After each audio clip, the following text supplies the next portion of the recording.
Hey guys, tonight we begin with beauty standards so strict they could bruise your ribs, bleach your skin, and politely kill you while everyone applauds.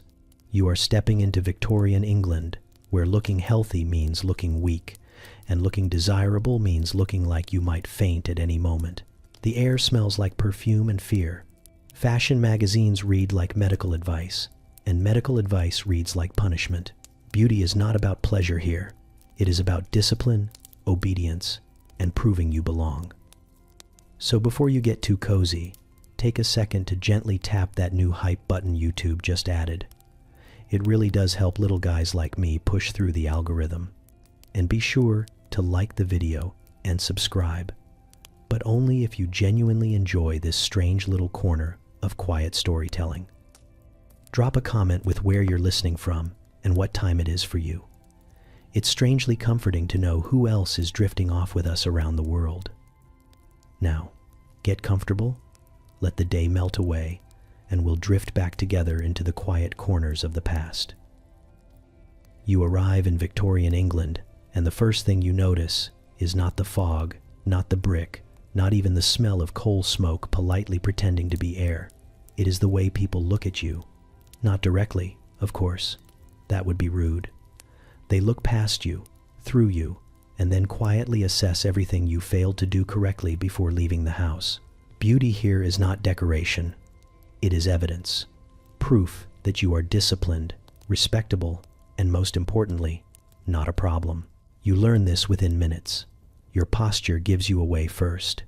Shoulders slightly forward, chin not quite lifted enough.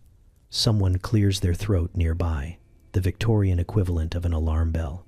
You straighten instinctively, because you understand immediately that slouching is not casual here. It is a confession, a moral failing with bad posture. In this world, the body is expected to behave. Beauty is the visible result of obedience. You walk past shop windows and see reflections that are less mirrors and more courtrooms. Waistlines are narrow on purpose. Faces are pale on purpose. Hair is arranged so precisely it looks like it has been negotiated into place. Nobody appears comfortable, which seems to be the point. Comfort suggests indulgence, and indulgence suggests weakness. Weakness, you will soon learn, is unattractive not because it is unpleasant, but because it is suspicious. People dress like their character is on trial. Fabric whispers status before anyone speaks. Cleanliness is not about hygiene so much as virtue. Dirt is not dirt. It is evidence of poor choices. You begin to realize that beauty here is less about being admired and more about being approved. Every ribbon, glove, and carefully buttoned collar exists to say, I belong. I know the rules. I am safe to trust. You notice how sickness is quietly romanticized. Looking slightly unwell is acceptable, even desirable. Pale skin suggests you are not laboring outdoors like someone who must work for a living. Dark circles hint at sensitivity, perhaps poetry, perhaps an unfortunate constitution. Actual health, the robust kind, is treated with suspicion. Too much color in the cheeks implies exertion. Exertion implies effort.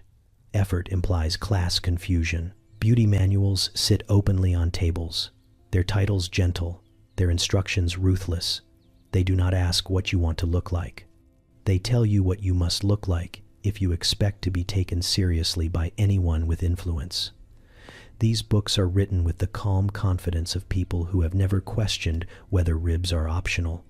You are advised to refine yourself, to correct nature, to never allow your body to look as though it belongs entirely to you. You quickly understand that beauty is gendered, but control is universal. Women are expected to look fragile, as though a strong breeze might carry them off, but also structured, contained, and precise. Men are expected to look restrained, solid, unyielding. Emotional expression is frowned upon unless it arrives dressed as poetry or grief. Either way, it should be tasteful. You begin to see how beauty works like a language everyone pretends not to speak. A woman who dresses too boldly is improper. A woman who dresses too plainly is careless. A man who grooms too much is vain. A man who grooms too little is suspect. The rules shift constantly, but the consequences remain consistent.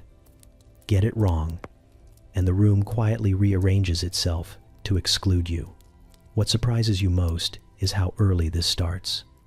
Children are shaped gently but firmly, trained into stillness and presentation before they can spell either word. You watch a young girl corrected for running too freely, for laughing too loudly, for existing with too much enthusiasm. She is not scolded harshly. That would be unseemly. She is guided, adjusted, reminded of who she is meant to become.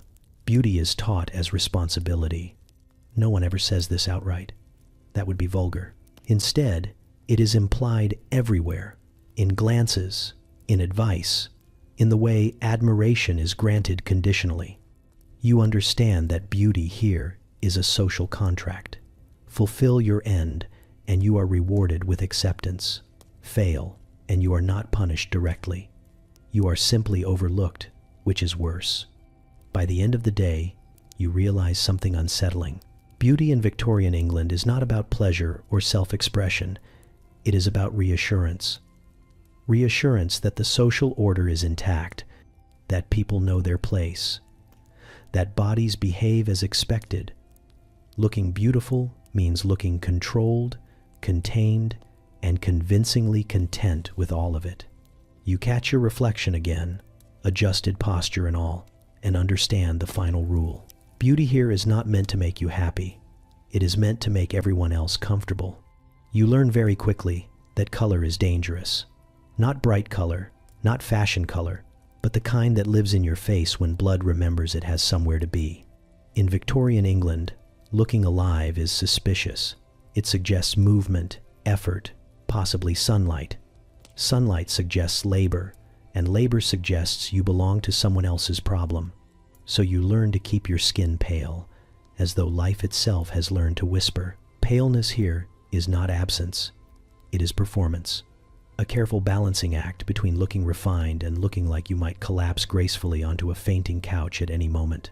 Too white and people worry you are actually dying. Too flushed and they worry you are enjoying yourself. The goal is a delicate, exhausted glow that says you are sensitive, cultured, and only barely surviving the emotional weight of existence. You notice how often illness is mentioned casually, almost fondly. A weak constitution is treated like a personality trait. Delicate nerves, a fragile chest, an unfortunate tendency toward faintness. These are not flaws. They are credentials. Proof that your body is not built for manual effort or vulgar resilience. Sickness becomes a way of proving you are above the physical world, floating just slightly above your own organs. Doctors reinforce this without irony. They nod gravely at pale skin and prescribe rest, restriction, and more restriction. Fresh air is recommended cautiously, preferably filtered through lace curtains. Food is discussed like a moral temptation. Too much appetite suggests animal instincts.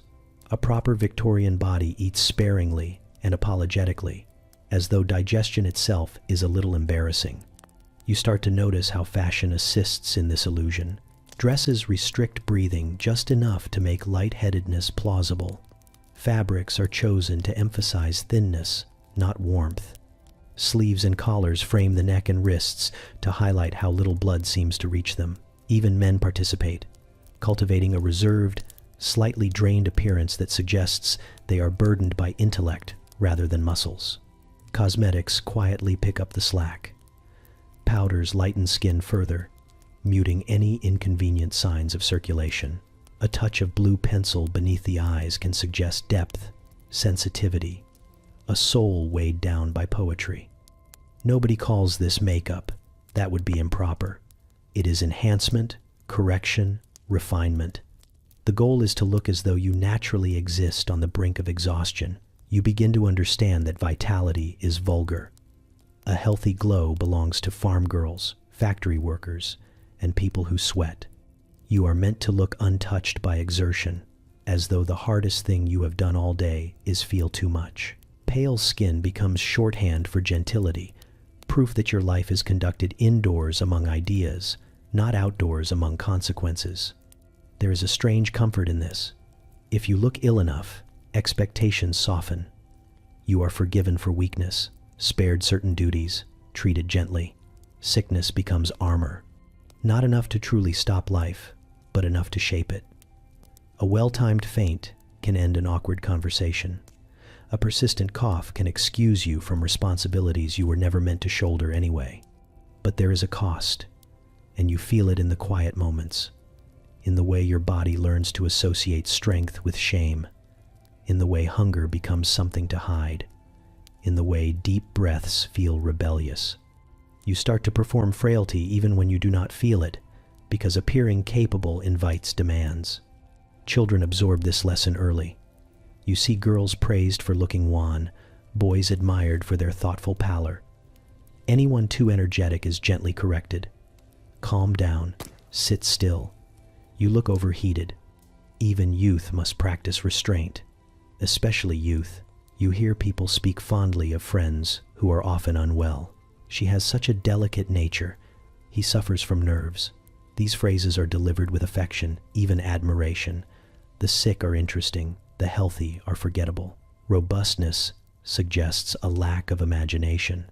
And then there are the truly ill, the ones whose bodies take the performance too seriously.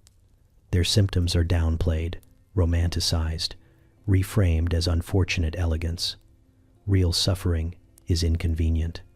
It ruins the illusion. So it is softened with language until it sounds almost beautiful. You catch yourself checking your reflection again, watching the color drain back after exertion, feeling relief when it does, pale enough, acceptable. You understand now that looking alive is risky, but looking slightly unwell is ideal. Because in this world, sickness does not mean failure, it means refinement. You step into the corset and immediately understand that this is not clothing, it is architecture. Someone pulls the laces with professional calm, the way a sailor tightens rope or a priest closes a door. Your ribs respond with confusion, then concern. The corset does not care. It is not cruel. It is purposeful. Beauty, you learn, begins when your body accepts that expansion is optional. Breathing becomes a negotiated activity. Shallow is polite. Deep is excessive. Each inhale is measured. Each exhale controlled, like you are rationing air for a long winter. You realize very quickly that the goal is not to stop breathing, just to remind your lungs who is in charge. The silhouette must be maintained at all costs, including comfort, digestion, and the radical idea of bending. You are told this will improve your posture. It does, in the same way a wall improves your ability to stand upright. Your spine aligns because it has no alternative. Shoulders roll back. Chest lifts, though not too much. The corset encourages a shape that looks effortless while requiring constant effort to remain alive inside it. You are advised not to fidget. Fidgeting suggests impatience. Impatience suggests temperament. Temperament is unbecoming. Walking becomes an exercise in restraint. You take smaller steps. You turn carefully. Sitting requires strategy. You cannot collapse into a chair. You must lower yourself gracefully, like a fragile object being shelved. Every movement is deliberate. Beauty here is stillness with good manners. People assure you this is normal. Women have worn corsets for generations, they say, as if generations of discomfort have somehow turned it into a virtue. You are told it supports the body, that it trains you, that it helps you hold yourself properly. No one mentions that your internal organs are quietly renegotiating their lease. There is a strange pride in enduring it. Complaining would be worse than pain. Complaining implies weakness without refinement. Endurance, however, is admired. You notice how women speak of tight lacing the way soldiers speak of campaigns. With a mix of nostalgia, humor, and carefully concealed damage. Laughter becomes softer, controlled, because laughing too freely requires air. Men notice the result without acknowledging the process. They admire the narrow waist, the lifted posture, the composed stillness.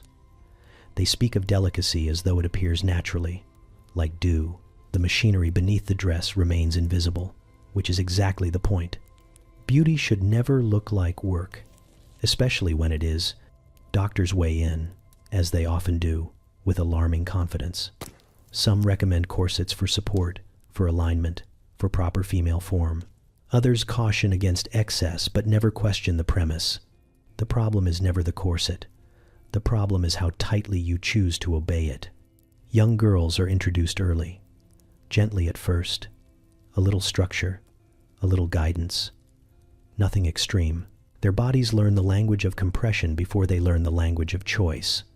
Growing becomes something to manage, to restrain, to apologize for. Expansion is framed as a temporary inconvenience on the path to proper shape. You discover that fainting is not an accident. It is an accepted side effect. A woman who swoons is not clumsy. She is delicate. She is overwhelmed by feeling, by heat, by the sheer weight of existence.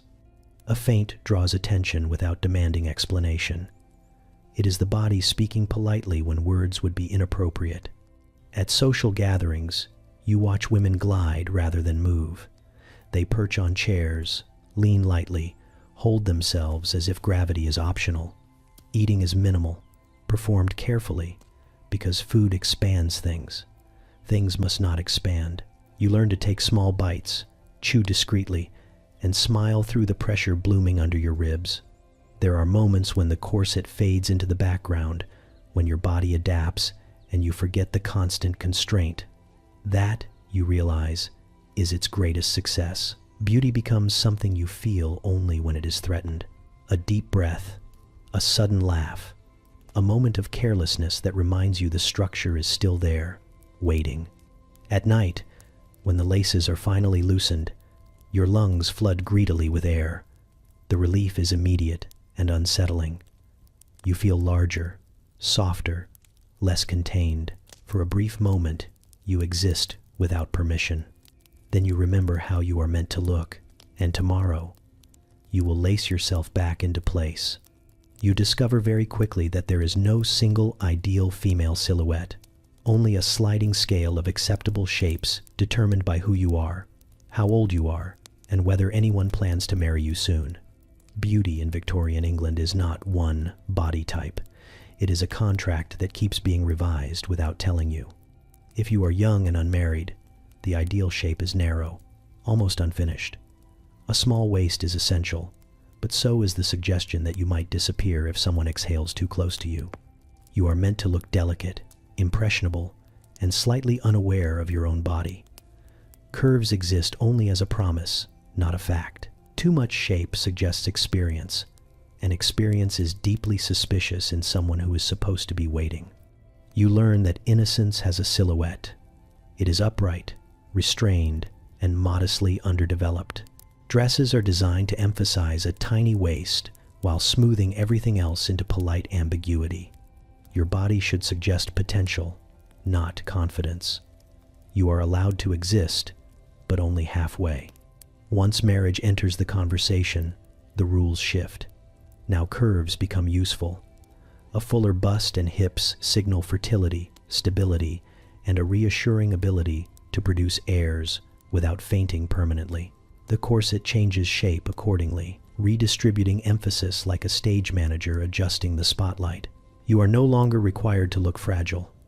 You are required to look capable, but not ambitious. For married women, the ideal silhouette says comfort without indulgence. You must look established, respectable, and pleasantly contained. Too thin implies illness or neglect. Too full implies excess. Your body is expected to settle into a shape that suggests domestic order. You are meant to look like someone who belongs in a well-managed home, not someone who needs rescuing or supervision. Age complicates everything. Youth allows exaggeration. A young woman can be narrow to the point of concern and still be admired. An older woman must soften, but only slightly. Too much softness is interpreted as carelessness. Too little suggests desperation. You are expected to age gracefully, which is Victorian shorthand for pretending nothing is happening while adjusting everything. Class changes the rules entirely. Upper-class women aim for fragility because they can afford it. Their bodies are not required to function efficiently. Delicacy proves they do not labor. Working-class women, however, must balance beauty with survival. Their silhouettes are allowed to be sturdier, but not sloppy. Strength is acceptable as long as it does not look proud. You notice that fashion plates rarely include women who actually work. The ideal shapes exist in a vacuum where no one lifts anything heavier than a teacup. Corsets and dresses are designed for stillness, not movement. The message is subtle, but consistent. Beauty belongs to those who do not need their bodies for anything practical. Motherhood redraws the map again. Once children arrive, expectations soften outwardly, but tighten internally. A mother should look warm, nurturing, and composed. Her body is allowed to show signs of use, but only tasteful ones. Stretch marks are never mentioned. Fatigue is acknowledged politely and then ignored. The silhouette of motherhood is one of controlled sacrifice. You realize that none of these shapes are permanent. They are costumes you move through as your social role changes. The same body is reshaped repeatedly to signal new information to the world who you are becoming. What you are worth, what you are expected to give. Men pretend not to notice these distinctions, which is impressive given how much effort goes into advertising them. They speak vaguely of preference while responding very specifically to each version. Society insists these ideals are natural, even as it spends enormous energy enforcing them. There is humor in how precise it all is. A waist an inch too wide suggests neglect. A figure too youthful suggests vanity. A shape too maternal suggests you have let yourself go. The margins for error are narrow, and the penalties are social rather than physical, which somehow makes them more effective. You begin to understand that the ideal silhouette is less about attraction and more about reassurance. Each shape exists to calm someone else's anxieties. Youth reassures men that innocence still exists. Curves reassure families that lineage will continue. Respectable fullness reassures society that order has been maintained. Your body becomes a message board you did not consent to manage. Standing in front of the mirror, adjusted and arranged according to whatever role currently applies to you, you realize something quietly unsettling. The ideal silhouette is never meant to fit comfortably. It is meant to fit expectations. You learn very quickly that weight is not discussed as flesh or bone or biology. It is discussed as character. People do not ask how you feel. They ask how you look, and then quietly decide what kind of person you must be based on how much of you exists. In Victorian England, the body is not a medical condition. It is a moral report card. Thinness is praised as restraint. It suggests self-control, refinement, and the ability to say no to yourself, which is considered the highest form of virtue. A small appetite is admired the way patience or humility might be. Eating lightly becomes a social performance, one where enthusiasm is suspicious and hunger is something to manage privately, like a bad thought. You notice how often people comment on portions without ever mentioning food. She eats so little, they say, approvingly. He has such moderation. These are compliments. No one asks if you are nourished. Nourishment is beside the point. Discipline is the goal. Hunger, you learn, is simply desire that has not yet been corrected. Meals are structured rituals. You are expected to eat slowly, carefully, and never with urgency. Hunger must never appear desperate. If you finish too quickly, you are indulging. If you take seconds, you are careless.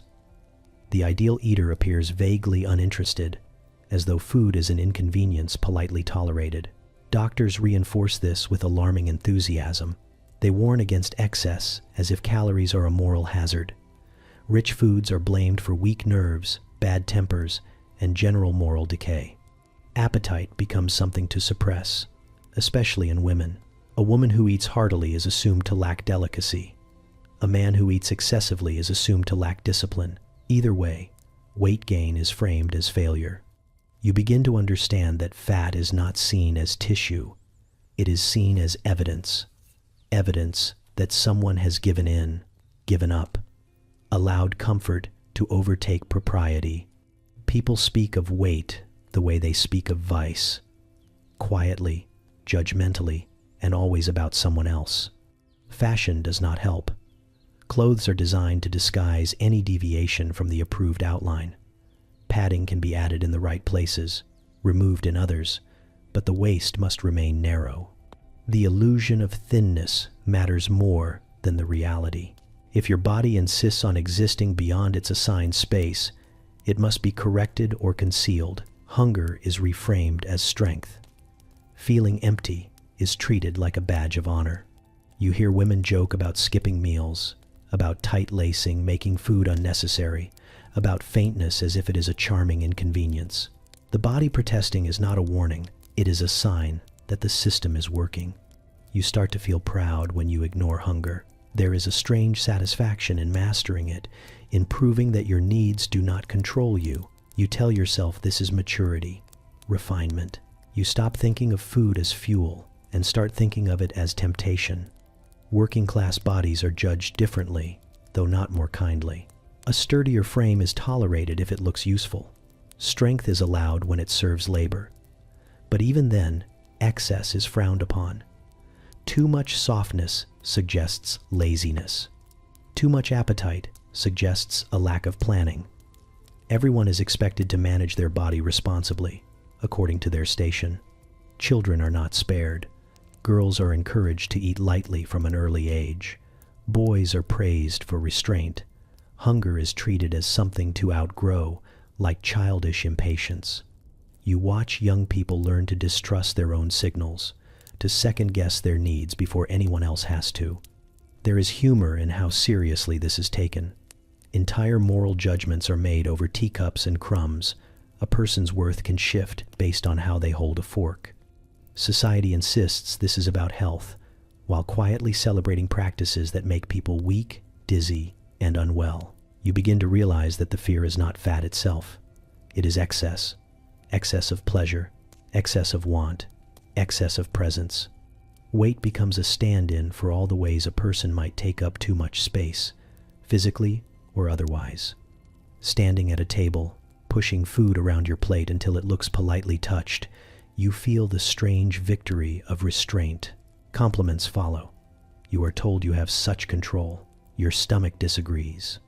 But in Victorian England, discipline matters more than comfort. Hunger is no longer a signal, it is a test.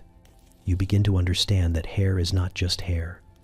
It is biography, reputation, and moral resume woven together and worn on your head.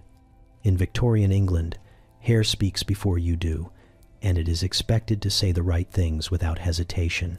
Long hair is the first requirement. Length signals patience, discipline, and virtue. It proves you have stayed still long enough for something to grow without interruption.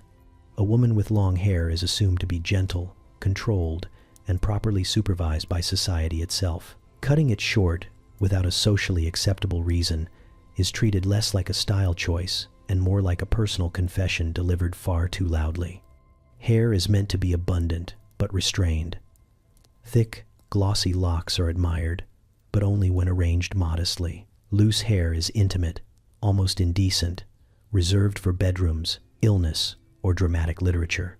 In public, hair must be pinned, braided, coiled, or otherwise reminded that freedom is contextual.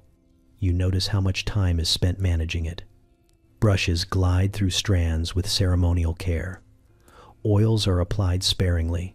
Scalp health is discussed with the seriousness of land ownership.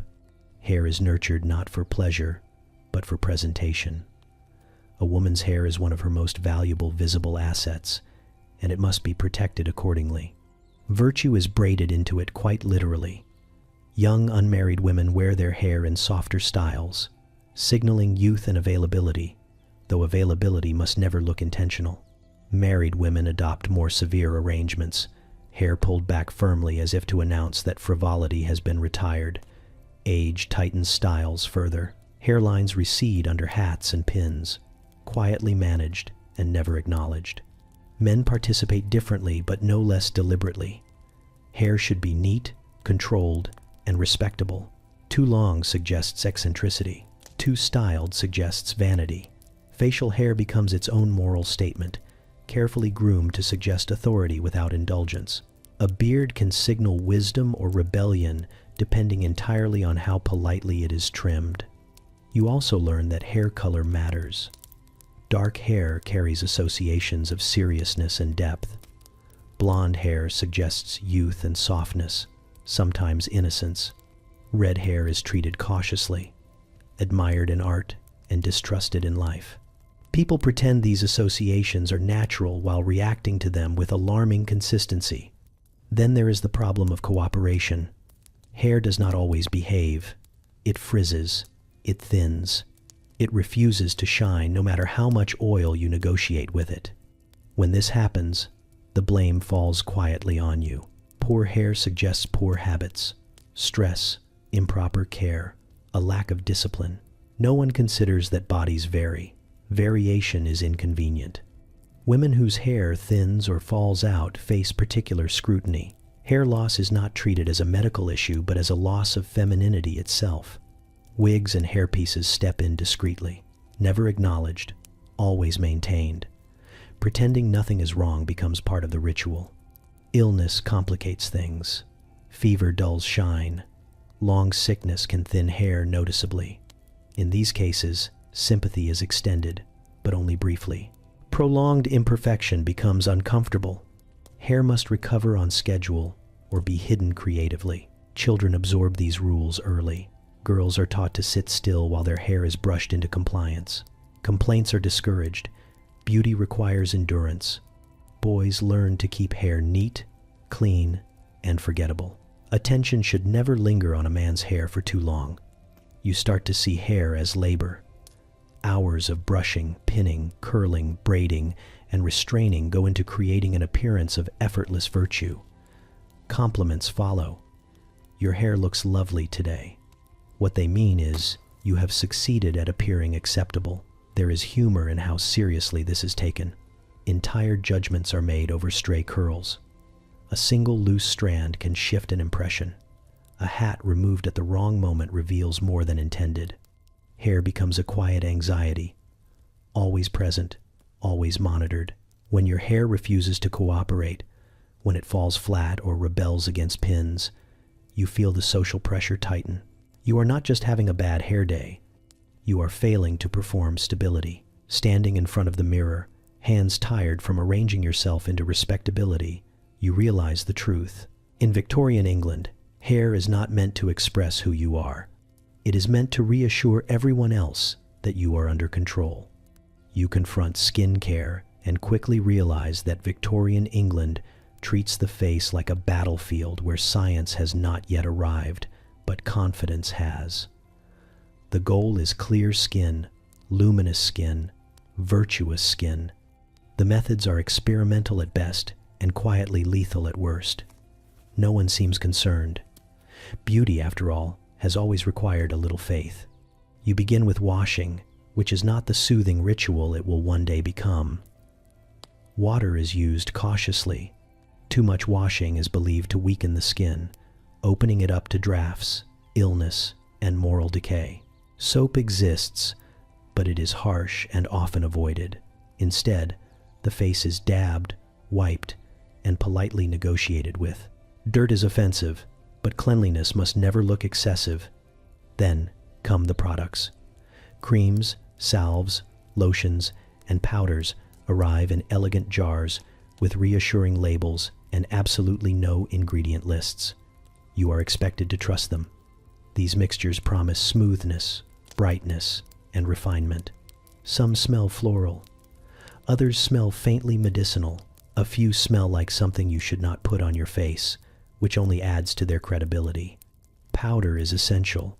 It mattifies shine, lightens the complexion, and gives the face that coveted porcelain finish. You apply it carefully, blending until your skin looks less like skin and more like a very polite statue. Some powders work beautifully. Others leave a faint, unsettling glow that catches the light just wrong. You pretend not to notice. Arsenic makes a discreet appearance in several products, though no one calls it that out loud. It is referred to as a complexion aid, a purifier, a tonic. It promises clear skin and bright eyes. And for a while, it delivers. Pallor deepens, blemishes fade. You look fragile in exactly the right way. Compliments follow. The side effects are less discussed. Tingling, irritation, occasional nausea. These are framed as signs the product is working. Beauty, like virtue, often requires discomfort. If your skin burns slightly, that is simply the impurities leaving. You learn that freckles are a problem. Sun exposure causes them, and sun exposure implies activity. Activity implies effort. Effort implies class confusion. So, freckles must be erased. Lemon juice is suggested. Vinegar. Various acids applied with optimistic determination. The stinging is unpleasant, but brief. The expectation of perfection lasts much longer. Scars are hidden at all costs. Pockmarks from childhood illness are softened with creams that promise miracles. Some work. Some simply rearrange the damage. You learn to angle your face in candlelight, so shadows do the rest. Lighting becomes part of your routine. The face you present is always designed with ambiance in mind. Men are not exempt, though their routines are discussed in lower tones. A man must look clean, composed, and unblemished, but never as though he tried too hard. Shaving products strip skin raw in the name of respectability. Aftershaves sting heroically. Irritation is tolerated. Vanity is not. You notice how much faith is placed in advice columns and beauty manuals. These books speak with authority, offering recipes that sound more like spells than skincare. Egg whites, mercury compounds, chalk, rose water. Each ingredient is chosen with confidence and very little testing. If it worked for someone else, it will work for you, or at least that is the theory. Skin is expected to be uniform, unchanging, and obedient. Any sign of oiliness is corrected aggressively. Dryness is softened cautiously. Aging is ignored as long as possible. Wrinkles are treated as personal failures rather than time doing what time does best. You begin to understand that skincare here is not about health. It is about appearance, holding steady under scrutiny. A flawless face suggests a flawless life, or at least a well-managed one. Imperfections invite questions. Questions invite judgment. There is humor in how casually dangerous all of this is. People cheerfully poison themselves in the name of refinement, trusting that moderation will save them. Just a little powder, just a touch of cream, nothing excessive. Excess, after all, is the real danger. Standing before the mirror, skin dulled into fashionable pallor, you catch that faint, wrong glow again. You tilt your head, adjust the light. It looks fine. It must be fine. Because in Victorian England, if beauty looks convincing enough, the cost becomes irrelevant. You learn very quickly that cosmetics exist in a strange double life. They are everywhere and nowhere at the same time. Every face you see has been adjusted, corrected, softened, or enhanced in some way. Yet no one admits to participating. Makeup in Victorian England is both essential and deeply embarrassing, like having feet but pretending you float. Publicly, cosmetics are frowned upon. A respectable woman is expected to look naturally beautiful, as though her face simply arranged itself out of good character. Paint is associated with actresses, courtesans, and women who earn their living by being looked at too closely. To admit to wearing makeup is to risk being mistaken for someone with intentions. Privately, however, cosmetics are not optional. They are used daily, carefully, and with remarkable precision. Powders even out skin tone. Rouge restores color that fashion has otherwise drained away. Eyebrows are subtly darkened. Lips are tinted just enough to suggest health without implying enthusiasm. The goal is invisibility. Makeup should never be seen. It should only be felt in the way people respond to you. You watch women apply it in dressing rooms with doors firmly closed. Conversations drop to whispers. Jars are tucked away quickly if someone enters unexpectedly. The ritual is practiced, efficient, and quietly anxious. Too much is disastrous. Too little is risky. The perfect face looks untouched, which requires considerable touching. Rouge is particularly dangerous. A little color suggests vitality. Too much suggests vanity, or worse, enjoyment. You learn to pinch cheeks instead, letting blood do the work temporarily. It hurts, but it is morally safer. Some women rely on this method entirely, timing their pinches carefully before entering a room, like performers preparing for a cue. Lip color follows similar rules. Pale lips can look ill. Colored lips can look bold. The solution is a faint stain applied sparingly and then blotted aggressively, as though apologizing for existing. You are not meant to look alluring. You are meant to look acceptable. Men pretend cosmetics do not exist at all. They praise fresh faces while responding enthusiastically to the results of careful application. They speak approvingly of women who need no paint, conveniently overlooking the powder settling into candlelight shadows and the subtle tint that keeps everyone looking awake. Advice manuals insist that true beauty requires no artificial help, then immediately provide instructions for homemade cosmetics that do not count as artificial. Natural ingredients are the loophole: beet juice, rose petals, burnt cloves. If it comes from the earth, it is virtuous. If it comes from a shop, it is suspect. Either way, it ends up on your face. Women become experts in denial. Compliments are deflected. You look lovely today. Oh, I slept well. You seem so bright. It must be the air. The lie is mutual and understood. Everyone agrees to pretend effort does not exist, which allows the system to continue without awkward questions. You begin to see cosmetics as a kind of social glue. They smooth over exhaustion, illness, and dissatisfaction. They help faces perform contentment even when the person underneath feels anything but. Makeup becomes emotional, labor made visible only when it fails. There is humor in the elaborate secrecy. Entire industries thrive while pretending they do not. Jars are labeled discreetly. Colors are named after flowers and virtues rather than body parts. Everything about cosmetics is designed to suggest that they are barely there. Actresses, of course, are exempt in the opposite direction.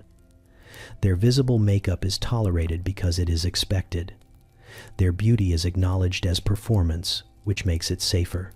Respectable women must look beautiful without appearing to try. Performers are allowed to try because no one confuses them with wives. You notice how quickly judgment arrives when the illusion slips. A shiny forehead is noticed. Uneven color invites comment. Too much emphasis on the eyes raises eyebrows, figuratively and literally. The punishment is not dramatic. It is a shift in tone, a cooling of interest, a reminder that you have crossed an invisible line. Standing before the mirror, powder puff in hand, you hesitate. You know what is expected. You know what must not be acknowledged. You apply just enough to disappear into approval. Then you put the jar away, smooth your face into polite neutrality, and step out as though nothing has been done. Because in Victorian England, cosmetics are not about changing how you look. They are about pretending you never needed help at all.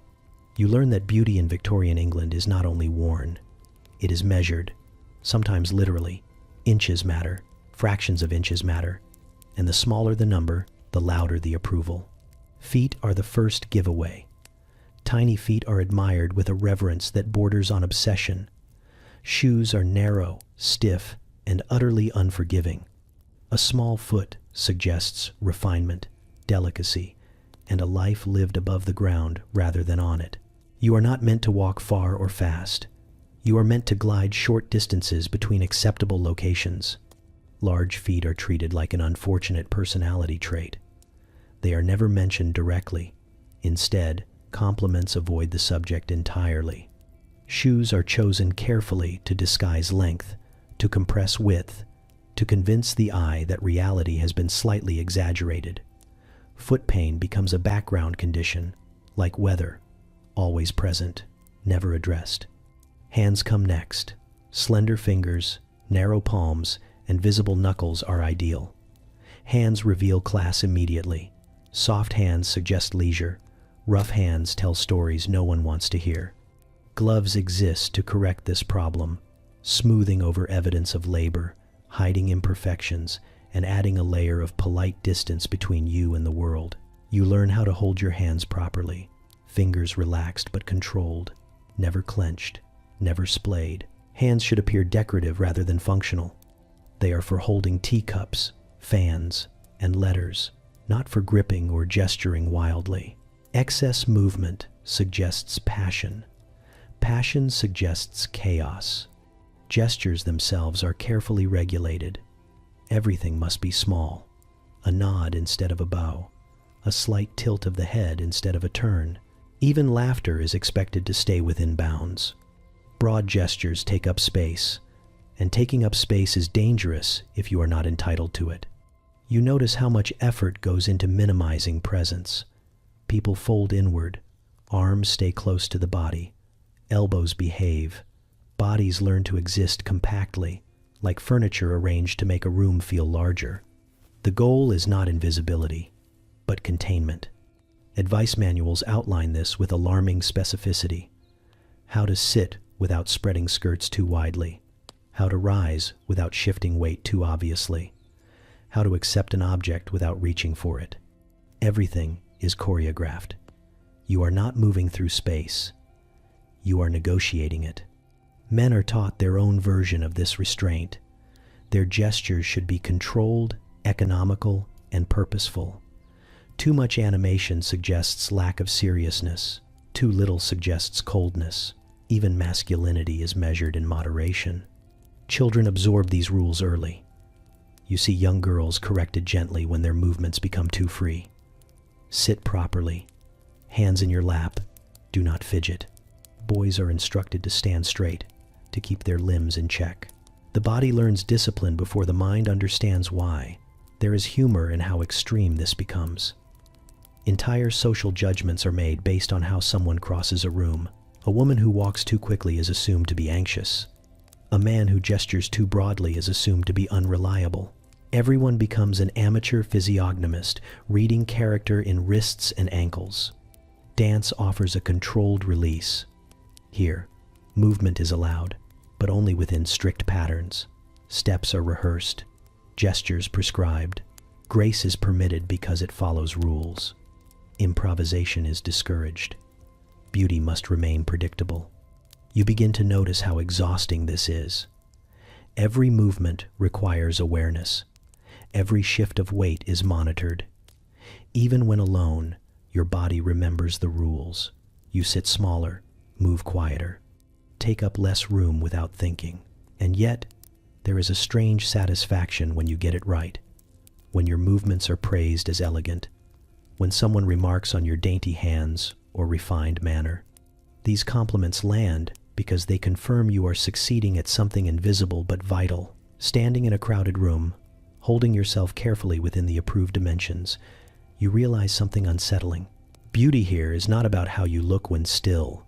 It is about how little you disturb the space around you when you move. You discover that posture is not a suggestion here. It is prophecy.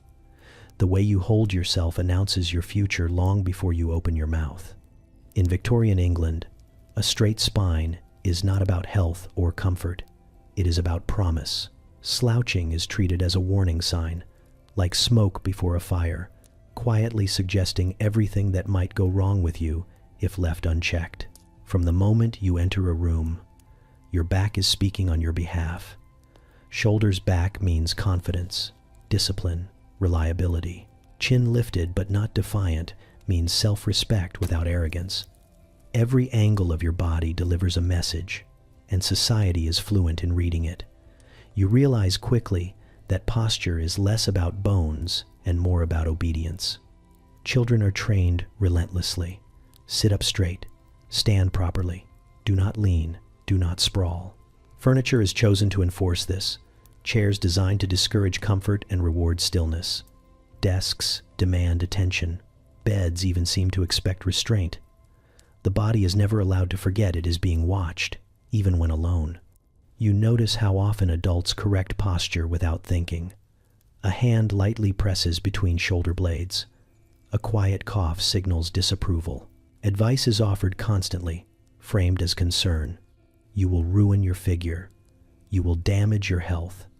What they mean is you will damage your prospects. Posture is linked to class with remarkable precision.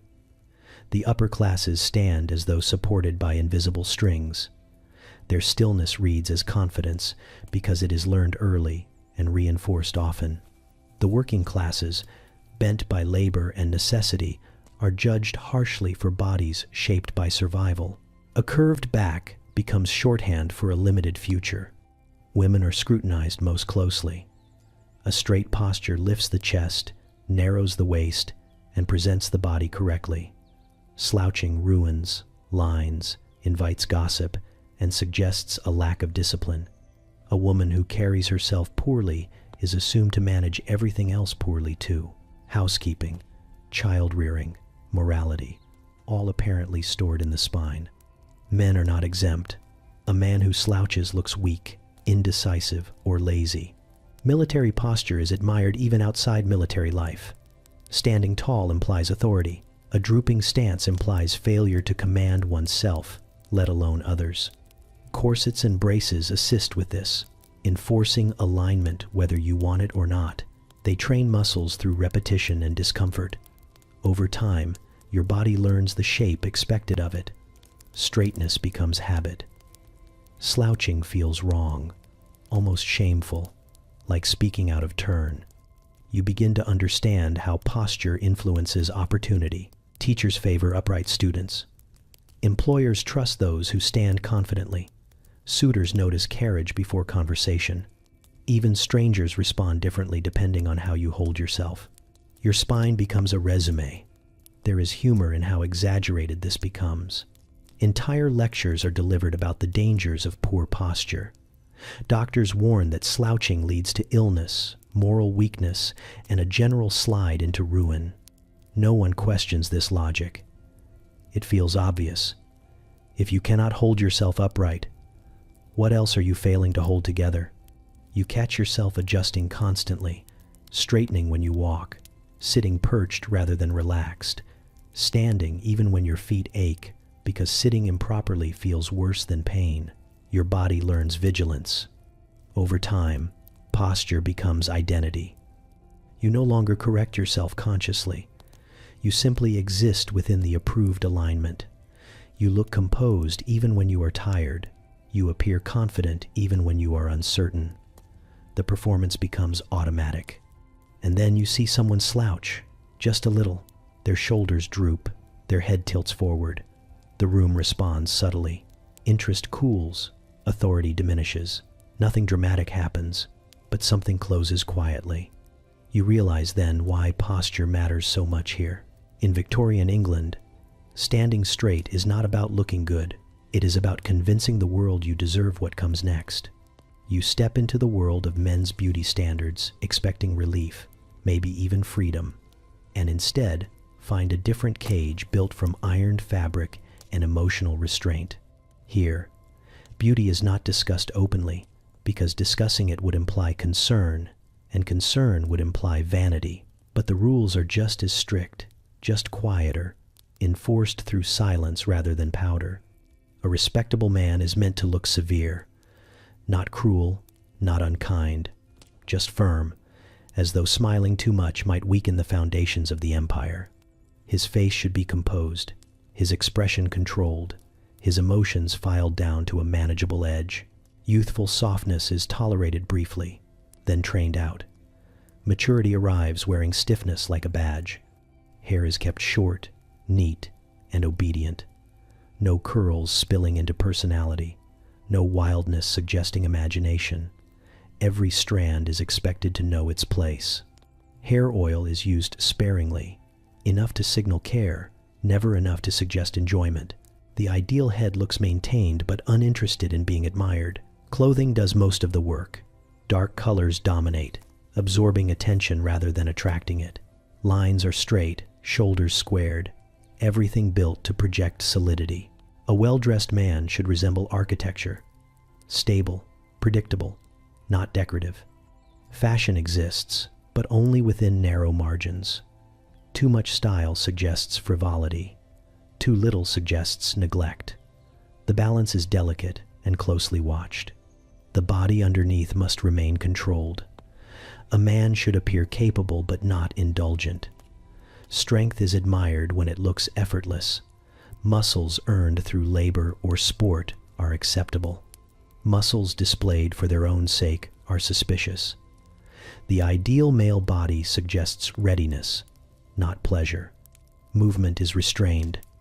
Gestures are minimal and purposeful. Hands are used sparingly, never flailing, never lingering. A man who talks with his whole body is assumed to lack discipline. Stillness is authority.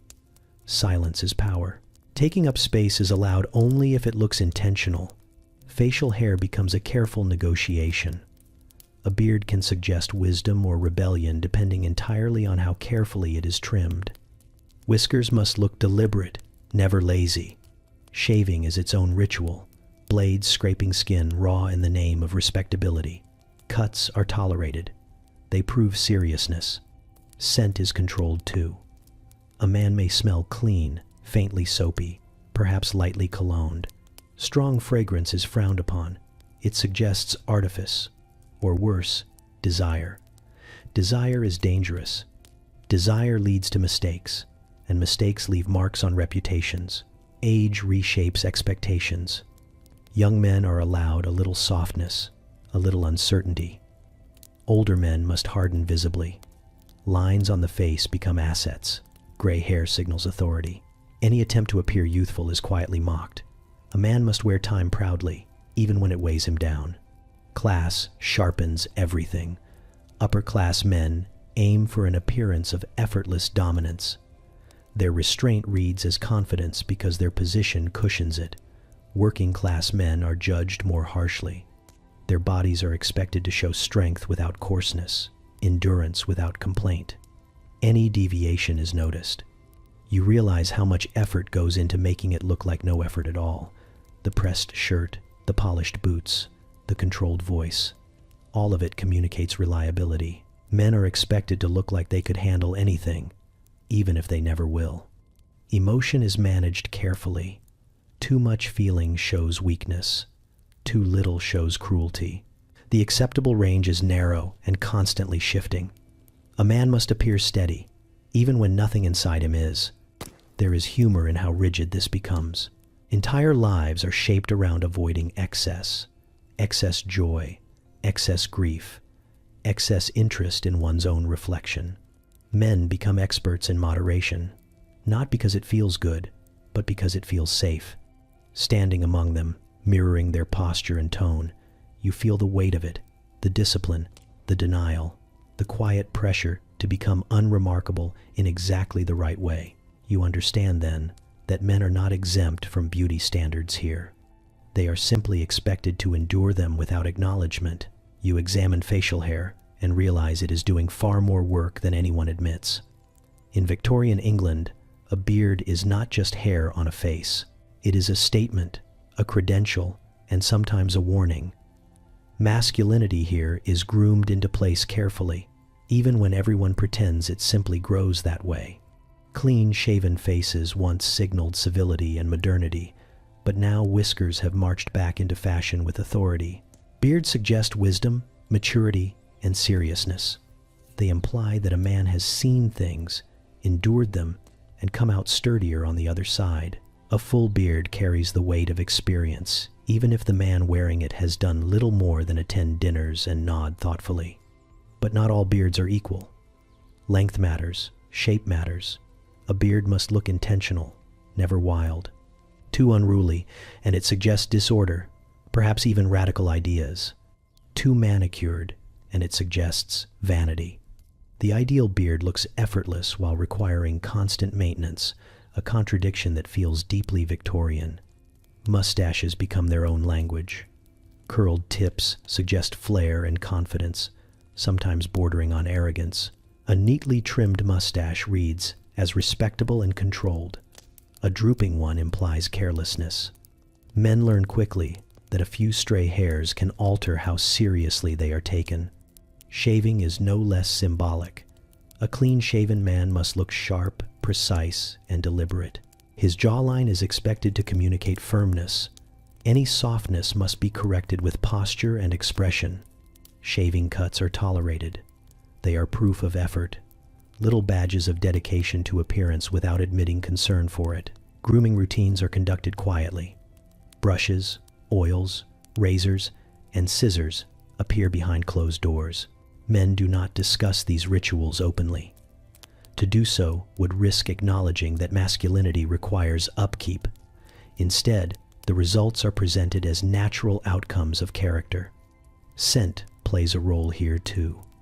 A beard may carry a faint trace of soap, perhaps a whisper of oil, nothing floral, nothing playful. The smell should suggest cleanliness and restraint. Anything stronger invites suspicion. Masculinity must never smell like it enjoys itself. You notice how facial hair intersects with authority. Professors, politicians, and patriarchs favor styles that make them look immovable. The beard frames the face like a fortress wall. It signals that this man does not bend easily. In a world obsessed with control, that matters. Age changes the rules again. Young men with beards may be trying too hard. Older men without them may be clinging to youth. Gray hairs are assets, woven into the narrative of respect. Dying is unthinkable. Time must be worn honestly, even when everything else is curated. Class sharpens these distinctions. Upper-class men can afford softer grooming choices. Their power cushions deviation. Working-class men are expected to keep things practical. A beard that interferes with labor is indulgent. Cleanliness is praised, but only when it looks functional. You begin to see grooming as performance. Each choice communicates alignment with expectations. The face becomes a public document, revised daily. Men learn to adjust their appearance to fit roles, even when they insist they have none. There is humor in how seriously this is taken. Entire reputations rise and fall on sideburn length. Editorials debate the morality of certain styles. Barbers become confidants, shaping not just hair but identity. A bad trim can feel like a social disaster. Women notice, though they rarely comment directly. A well-groomed man appears reliable. A poorly groomed one appears careless. The beard becomes a shortcut for judgment, saving everyone time. Standing before the mirror, razor or brush in hand, you understand that this is not about vanity. It is about signaling control, about proving you can manage yourself before attempting to manage anything else. In Victorian England, masculinity is not declared loudly. It is trimmed, shaped, and maintained in silence. You learn very quickly that teeth are not just teeth here. They are evidence. They testify quietly to your upbringing, your habits, your self-control, and whether or not you belong in polite company. In Victorian England, a smile is not an invitation. It is a risk. People do not smile freely. They smile cautiously, lips closed, expressions measured. A wide grin exposes too much, and what it exposes will be judged without kindness. Teeth are expected to be orderly, pale, and restrained. Any deviation tells a story you may not want told. Dental care exists, technically, but it is closer to bravery than medicine. Toothbrushes are stiff, powders are abrasive, and advice ranges from mildly helpful to actively alarming. Charcoal scrubs, vinegar rinses, salt mixtures that feel like penance. The goal is not comfort. The goal is control. You notice how breath becomes its own social minefield. Freshness is expected, but discussing it is impolite. Mints exist, but using them too openly implies guilt. A person who smells of mint too strongly is suspected of hiding something worse beneath. The ideal breath smells of nothing at all, which is difficult in a world fueled by boiled meat, strong tea, and pipes. People stand at careful distances when they speak. Conversations are angled, never directly face to face for too long. This is not just politeness, it is strategy. Proximity invites judgment. Bad teeth are interpreted as moral failure. Decay suggests indulgence. Crookedness suggests neglect. Missing teeth imply either poverty or poor judgment, sometimes both. Pain is not an excuse. Endurance is expected. Suffering quietly is considered admirable. You learn that toothaches are common and endured. People work through them, socialize through them, sleep badly and rise anyway. Complaining is frowned upon. Seeking extraction is dramatic and irreversible. Losing a tooth alters how you are seen forever. Smiling too often is suspicious. It suggests frivolity or emotional looseness. Seriousness is safer. A composed expression with minimal exposure communicates reliability. Joy is allowed, but only in moderation and preferably without showing your molars. Women face sharper scrutiny. Their smiles are meant to be gentle, modest, controlled. Bright lipstick is discouraged, not only because it suggests artifice, but because it draws attention to the mouth. Attention leads to inspection. Inspection leads to opinion. Men are expected to keep their mouths firm and neutral. A man who smiles too easily risks appearing unserious. Laughter is allowed, but only when earned. A grin without cause suggests a lack of discipline. You see how quickly reputations form. One poorly timed laugh, one careless smile, one glimpse of uneven teeth. These moments linger in memory far longer than kindness or intelligence. The mouth betrays you even when you mean it no harm. There is dark humor in how much weight is placed on something so fragile. Teeth break. They rot. They ache. Everyone knows this, and yet the judgment persists, relentless and sharp. You catch yourself practicing expressions in reflective surfaces.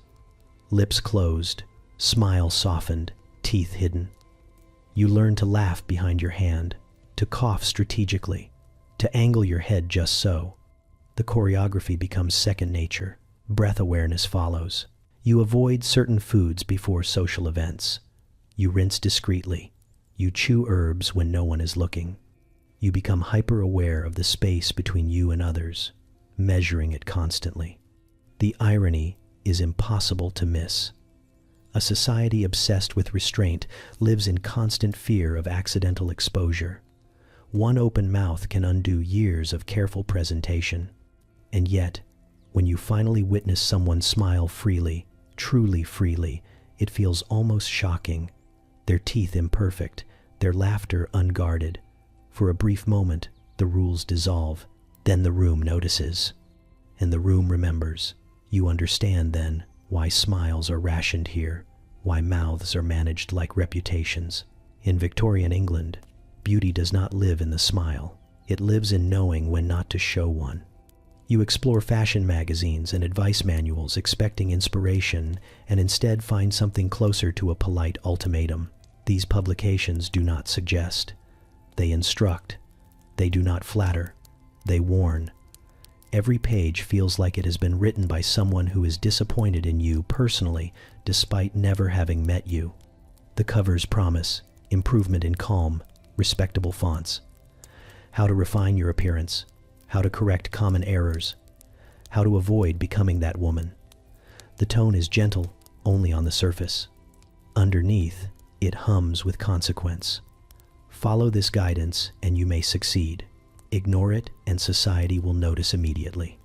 You flip through engravings of ideal figures posed at impossible angles. Waists improbably narrow, necks elongated, expressions serene to the point of near unconsciousness. These are not portraits, they are standards. The accompanying text explains precisely what you are doing wrong and how urgently it must be corrected. Advice arrives disguised as concern. A lady should never appear excessive, excessive color, excessive ornament, excessive individuality. Each paragraph carefully outlines what is tasteful, which coincidentally aligns with what is expensive, restrictive, and difficult to achieve without assistance. Simplicity, it turns out, requires remarkable effort. There is constant emphasis on moderation, though the rules for moderation span several pages. Sleeves must be full but not dramatic. Skirts must be ample but not indulgent. Colors must flatter without attracting attention. The ideal outfit somehow exists in a narrow space between invisibility and scrutiny. The manuals are obsessed with correction. Correcting posture, correcting complexion, correcting habits, correcting the body itself. The implication is clear. Left alone, you will become unacceptable. Guidance is not optional, it is maintenance. You notice how frequently shame is used as motivation. Warnings are everywhere. A poorly chosen bonnet may suggest poor upbringing. Improper gloves may hint at moral looseness. Shoes that draw the eye too boldly imply a desire for attention, which implies things no one will say aloud but everyone will think. The humor is unintentional but sharp. One article solemnly explains how to walk correctly, noting that an improper gait may suggest inner disorder. Another warns against excessive laughter, advising that a lady should never allow her amusement to distort her features. Beauty, it seems, must remain composed even when joy appears. Men's manuals are no kinder. They warn against flamboyance, softness, and any hint of vanity. A man who dresses too well is suspect. A man who dresses poorly is careless. The ideal lies, once again, in a narrow corridor that shifts depending on who is watching. Fashion magazines insist they are merely reflecting society's expectations, never shaping them.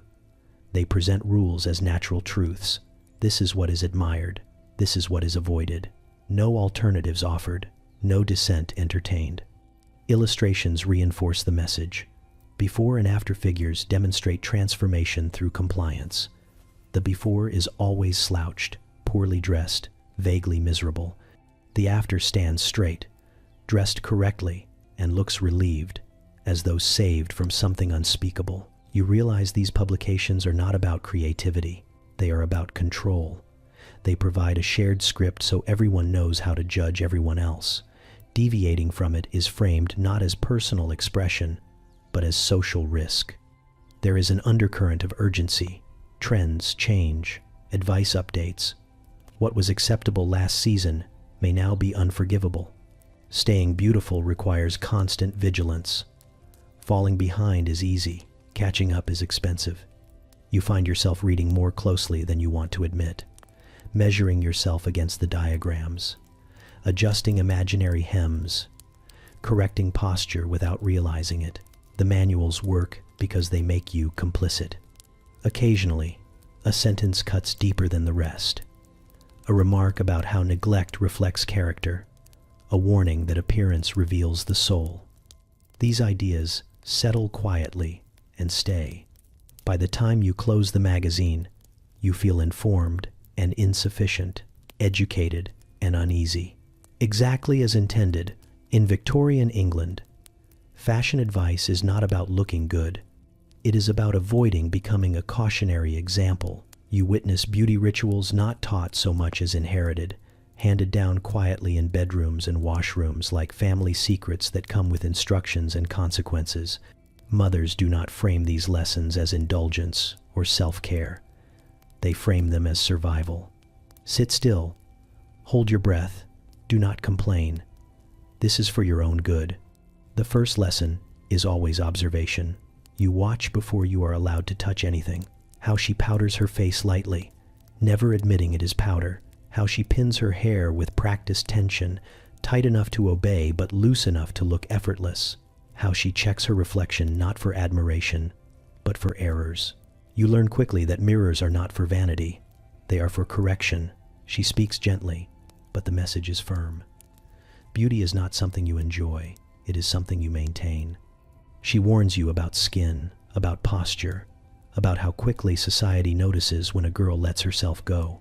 The language is careful, but the meaning is sharp. Attention is dangerous. Neglect is worse. Rituals follow a strict order. Washing must be thorough but not indulgent. Hairbrushing is counted, strokes measured and repeated until the scalp tingles just enough to promise obedience. Products are applied sparingly. Too much suggests excess. Too little suggests carelessness. There is always a correct amount, and you are expected to feel it intuitively. Corsetry enters the conversation early. She does not dramatize it. She normalizes it. Every woman wears one. It improves posture. It supports the figure.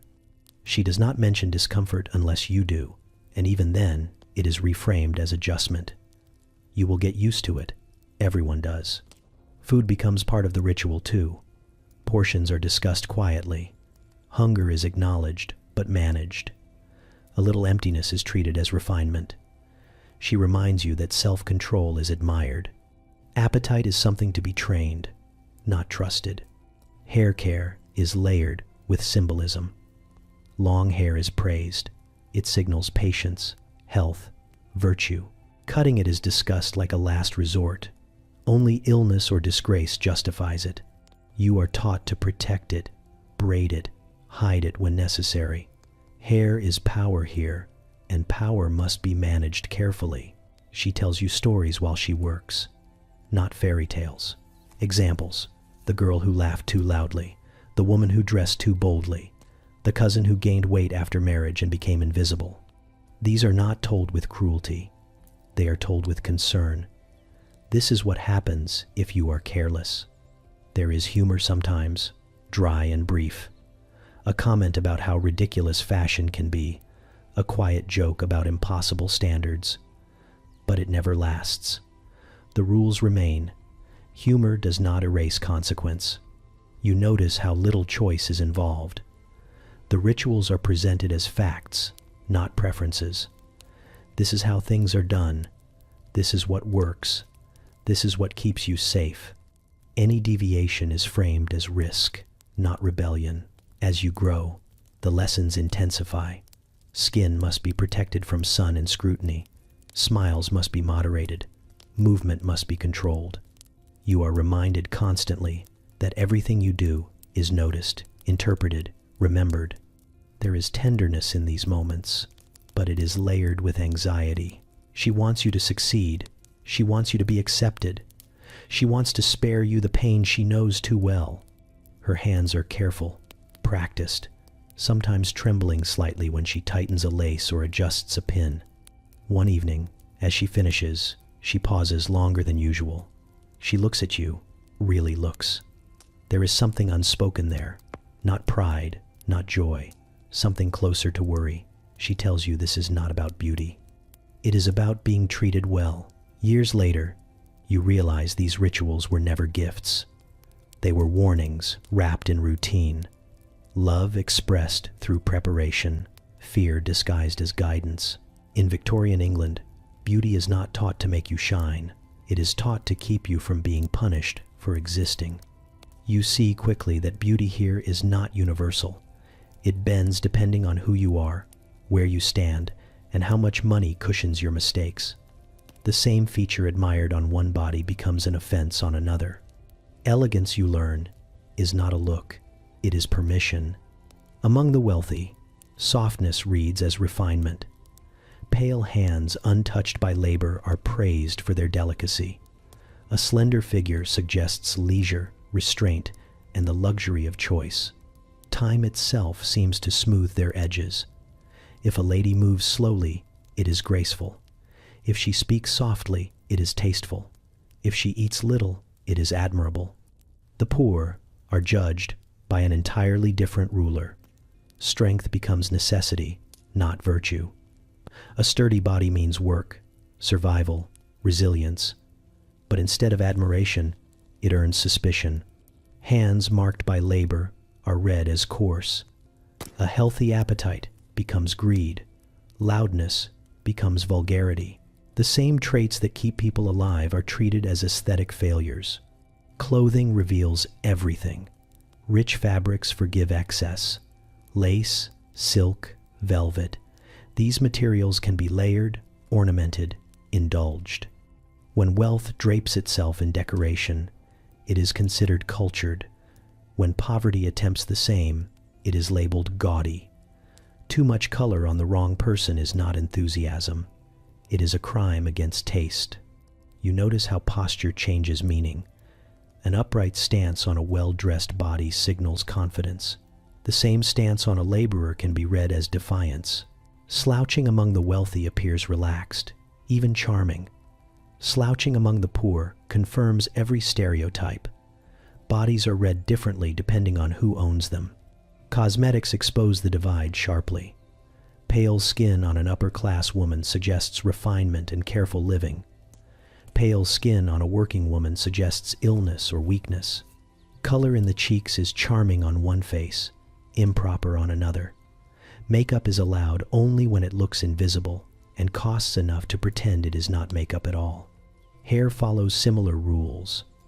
Elaborate styles on the wealthy are praised as artistry. The same complexity on someone poor is treated as overreaching. Simplicity is encouraged for the working class, but never rewarded. A plain appearance is expected, not admired. Even cleanliness is classed. The rich smell faintly of soap and money. Their cleanliness is assumed. The poor are expected to be clean but never scented, never polished, never too careful. Trying too hard invites mockery. Not trying enough invites disgust. There is no correct amount. Men are not spared. A gentleman's softness is intellectual. A laborer's softness is weakness. A wealthy man's sturdy build suggests strength. A poor man's sturdy build suggests brutishness. Grooming choices praised in one class are ridiculed in another.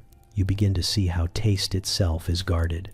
Fashion rules shift subtly to keep boundaries intact. As soon as something becomes accessible, it loses status. Once a style appears in poorer neighborhoods, it is quietly abandoned by those who set the standard. Beauty moves like a locked door, always just out of reach. There is humor in how transparent this is. Advice columns preach modesty while celebrating excess for those who can afford it. Moral lectures target the poor while excusing the wealthy with words like eccentric and artistic.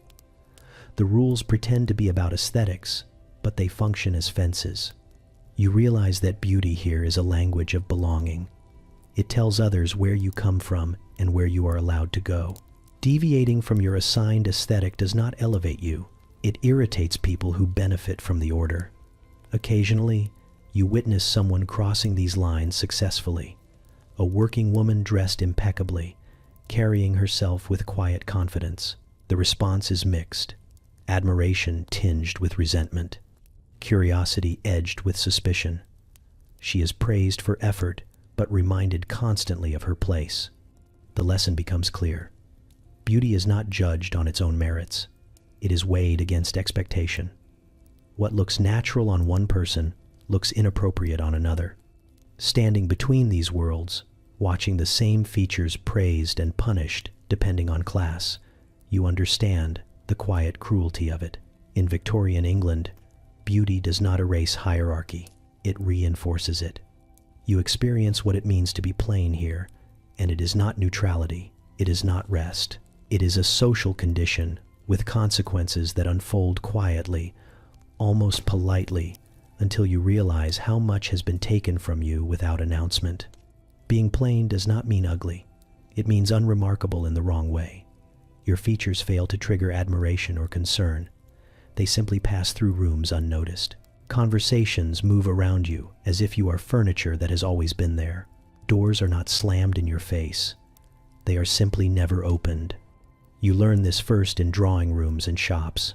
Clerks look past you when better adorned customers enter. Compliments land on others and skip you entirely, like stones on water.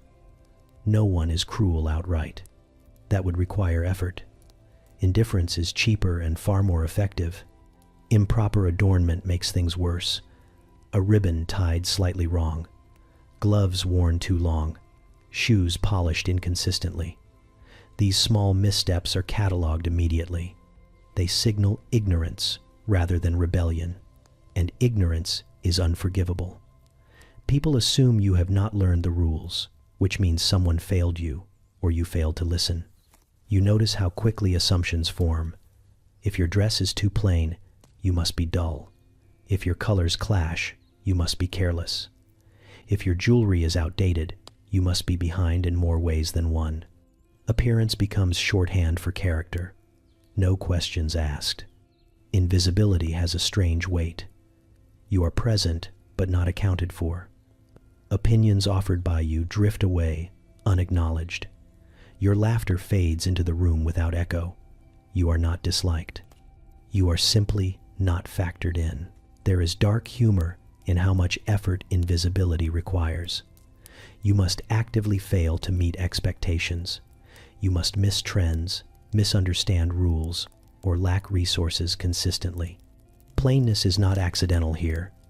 It is cumulative. You feel it most sharply in social negotiations. Introductions are shorter, invitations arrive late, or not at all. Prospects diminish quietly. Suitors look through you rather than at you. Employers hesitate. Teachers invest less. Everyone saves their energy for someone more promising. Improper adornment invites a different response. Not invisibility, but scrutiny. Too much color, too much ornament, too much confidence. These draw attention, but the wrong kind. Whispered assessments follow you. Raised eyebrows. Pauses in conversation. You have broken an unspoken rule, and now you are a topic. Women feel this especially. A dress too bold suggests hunger for attention. A neckline too daring invites judgment. A hairstyle too elaborate appears desperate. The line between effort and excess is thin and constantly moving. Missing it by inches changes everything. Men are not spared. A tie too flamboyant, a coat too worn, boots too polished or not polished enough. Each choice communicates something you may not intend. Improper adornment suggests either vanity or neglect. Both are punished. You realize how exhausting this is. Constant self-monitoring, adjusting to rooms, reading faces, correcting details before anyone else notices. Plainness feels safer than being wrong, but safety comes at the cost of presence. Occasionally, someone kind notices you. A comment offered, a question asked. These moments feel startling, almost intimate. You cling to them longer than you should. They remind you that visibility is possible, but conditional. There is cruelty in how beauty operates here, but it is quiet cruelty. No one announces your failure. No one explains what you did wrong. The rules are assumed to be obvious. If you do not follow them, the fault is yours. You begin to understand that beauty here is not about pleasure. It is about access. Access to conversation, to opportunity, to being considered. Standing in a crowded room, properly washed, modestly dressed, perfectly plain, you feel the full effect of it. You are surrounded by people and entirely alone. In Victorian England, being plain does not protect you. It erases you. You learn very quickly that beauty here is not about admiration. It is about placement. In Victorian England, beauty is the currency that buys you a future, and marriage is the institution that decides whether you eat, where you live, and how safely you age. Romance exists, but it is a luxury item, unevenly distributed and rarely prioritized. From the moment you are noticed as attractive, people begin planning around you. Compliments come bundled with expectations. Your appearance is discussed in terms of potential. You are not praised for yourself. You are evaluated for what you could secure: a good match, a stable household, protection from the many ways life can unravel without a husband's name attached to it. Marriage is presented as destiny, but it functions more like infrastructure. It provides shelter, income, legitimacy, and social standing. Without it, you are exposed. Beauty becomes the admission ticket to this structure. Without beauty, entry is uncertain. With it, at least the door opens. You notice how conversations shift once marriage enters the room. Beauty advice suddenly sounds urgent. Youth becomes precious. Time is no longer abstract. It is counted in seasons and appearances. A woman past her perceived prime becomes a problem to be solved. Her beauty must be maximized, managed, displayed before it fades beyond usefulness. Men benefit too, though differently. A handsome man is assumed capable. A well-presented man attracts opportunity. Marriage rewards him with respectability and order. A wife manages his household, his reputation, his daily comfort. His appearance helps him choose. Hers helps her survive. You see how unmarried women are discussed when they are not present. With pity, with speculation, with quiet concern, that hardens into judgment over time. A woman without a husband is assumed to have failed somewhere. Either she lacked beauty or she misused it. Neither option earns sympathy. Economic reality presses in from every side. Employment for women is limited, poorly paid, and socially precarious. Living alone invites scrutiny. Living with family indefinitely marks you as a burden. Marriage solves these problems efficiently. Beauty improves your odds. The pressure intensifies as you watch others navigate it. Mothers calculate prospects. Fathers assess dowries. Suitors measure worth. All of it happens politely, over tea, with smiles that never quite reach the eyes. Love may arrive, but it is not required. Compatibility matters less than stability.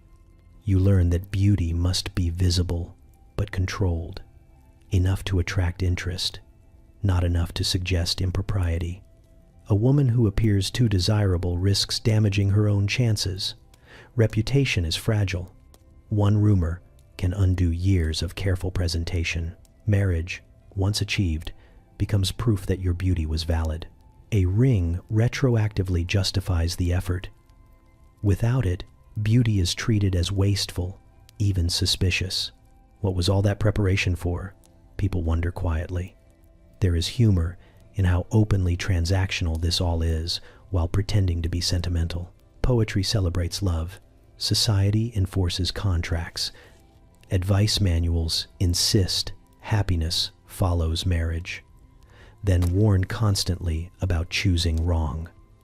Beauty is framed as blessing and burden simultaneously. You notice how women who marry well are forgiven for fading. Once secured, their appearance can soften, their bodies can change, their faces can age. Beauty has done its job. Unmarried women are not granted this mercy. They are expected to remain presentable indefinitely, like shop windows no one enters. Men age into authority. Women age into anxiety. Marriage determines which path you take. Standing at the edge of this system, watching how beauty is groomed toward a single outcome, you understand the equation clearly. Beauty leads to marriage. Marriage leads to safety. Without beauty, the path narrows dangerously. This is not cruelty for its own sake. It is structure, brutal, efficient, and widely accepted. In Victorian England, beauty is not about being seen. It is about being chosen before time runs out. You watch doctors step into the conversation with absolute certainty, and suddenly beauty is no longer just social pressure, it is medical advice. White coats and polished instruments lend authority to ideas that were already dangerous, and now they arrive stamped with science, or at least something calling itself that. Physicians speak calmly about proportions, symmetry, and proper development, as though the body were a blueprint that occasionally needs correction. A narrow waist is not just attractive, it is healthy. A pale complexion is not just refined, it indicates balance. Any deviation is framed as a concern, something to be monitored, managed, adjusted. You sit in waiting rooms, surrounded by anatomical diagrams that quietly double as beauty charts. Ideal forms are sketched into textbooks. Average becomes undesirable. Difference becomes defect. Doctors measure and observe with practiced detachment, never questioning the standard itself. Women are advised to lace tightly to support internal organs. They are told faintness is natural, even expected. Weakness becomes evidence of femininity functioning correctly. Complaints are waved away gently. Adjustment takes time. Your body will learn. Medical language transforms discomfort into virtue. Hunger sharpens the mind. Thinness preserves health. Restlessness is hysteria. A woman who feels unwell is often told her nerves are responsible, and her nerves are blamed on excess emotion, imagination, or improper habits. You notice how confidently doctors prescribe restraint. Eat less, sit straighter, move delicately, sleep properly. All advice circles back to discipline. A well-managed body is a beautiful body, and beauty is treated as proof of good health rather than its byproduct. Men receive their own lectures. Broad shoulders are praised. Strong jaws suggest vitality.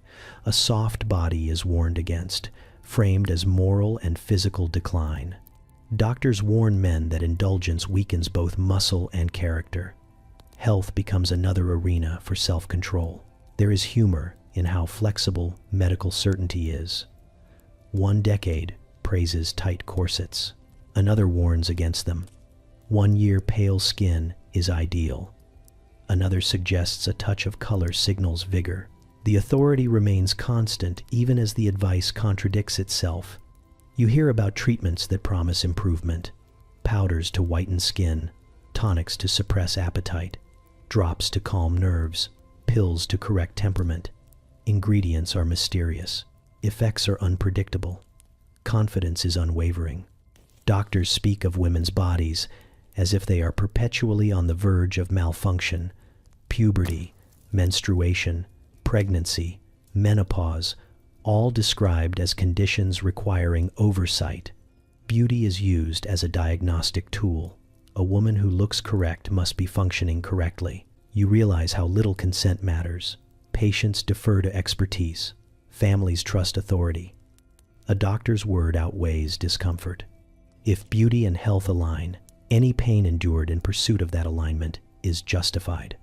There is a quiet fear that runs beneath it all. Fear of degeneration, fear of disorder, fear that bodies left unmanaged will unravel society itself. Beauty standards become a defense against chaos, and medicine positions itself as the gatekeeper. You see how quickly medical opinions spread into households. Mothers repeat advice verbatim. Magazines quote doctors approvingly. Beauty routines become health routines without anyone noticing the shift. Standing in an examination room, listening to a physician explain why your body must be corrected for your own good, you feel the weight of it, the certainty, the calm, the lack of doubt. This is no longer about taste or fashion. It is about being declared acceptable by someone with credentials. In Victorian England, medicine does not challenge beauty standards. It enforces them with alarming confidence. You confront the physical cost of all this beauty and realize that the fainting couches are not decorative. They are necessary infrastructure.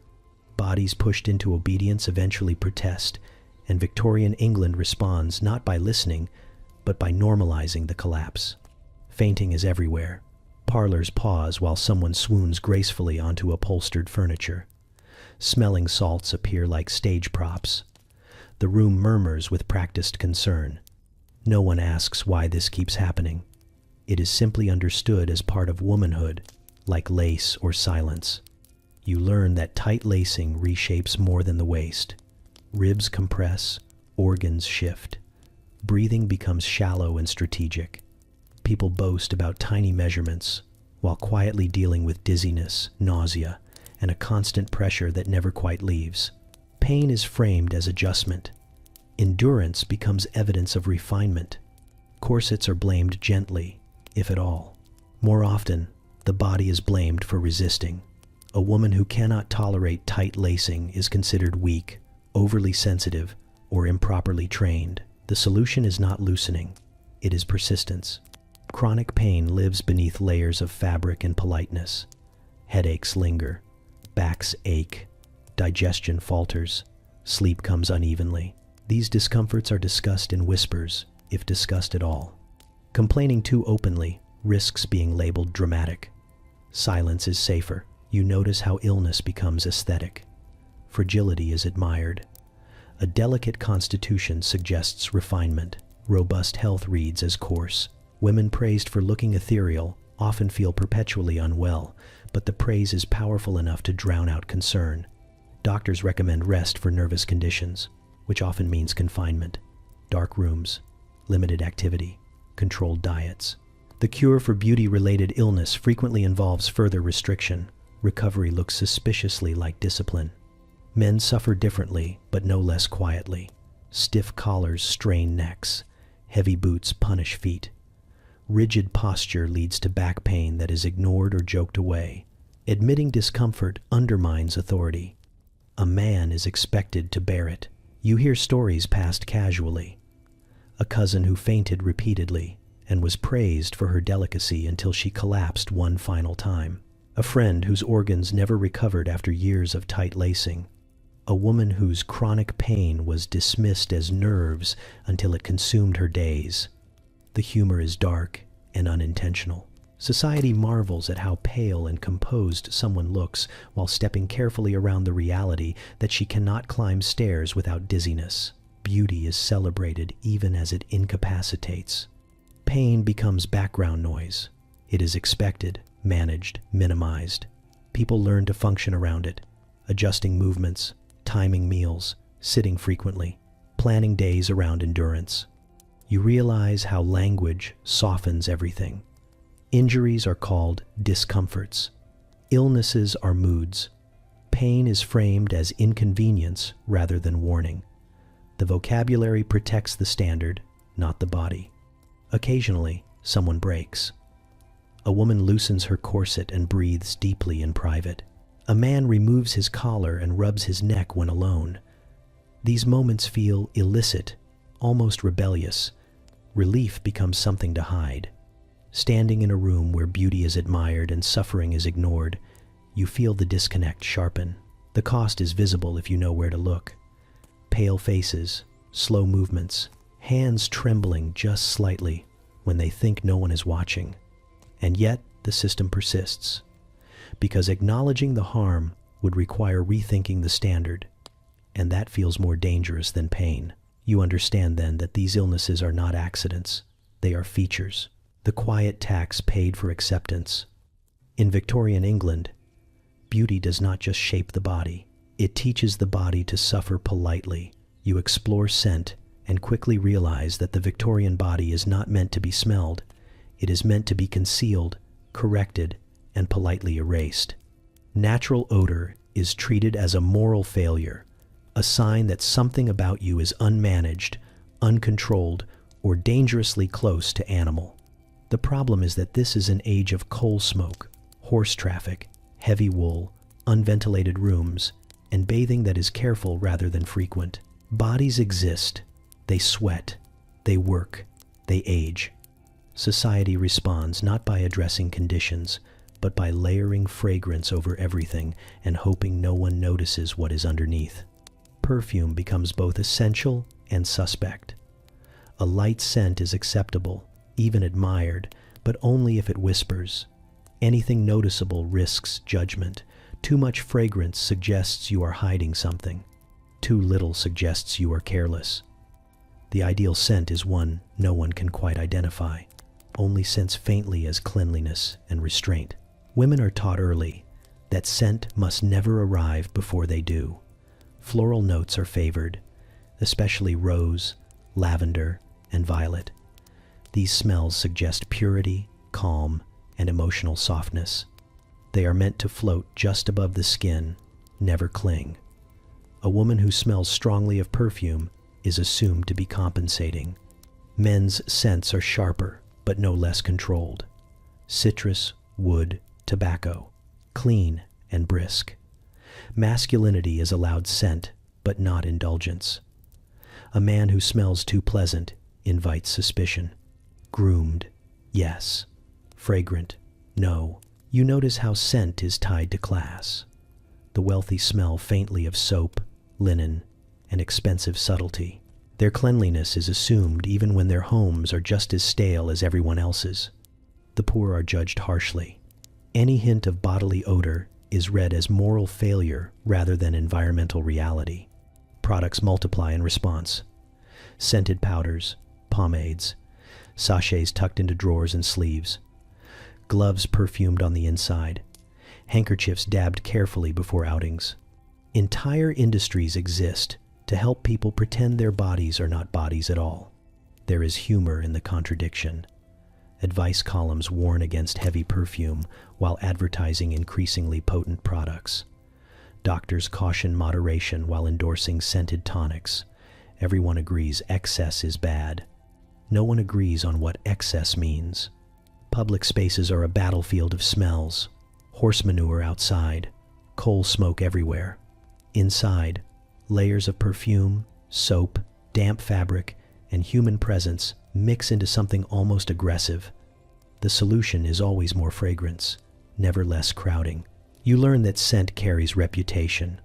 A familiar smell can follow someone long after they leave a room. It becomes a signature, intentional or not. People notice, they remember, they talk. Cleanliness is preached constantly, but the standards are impossible.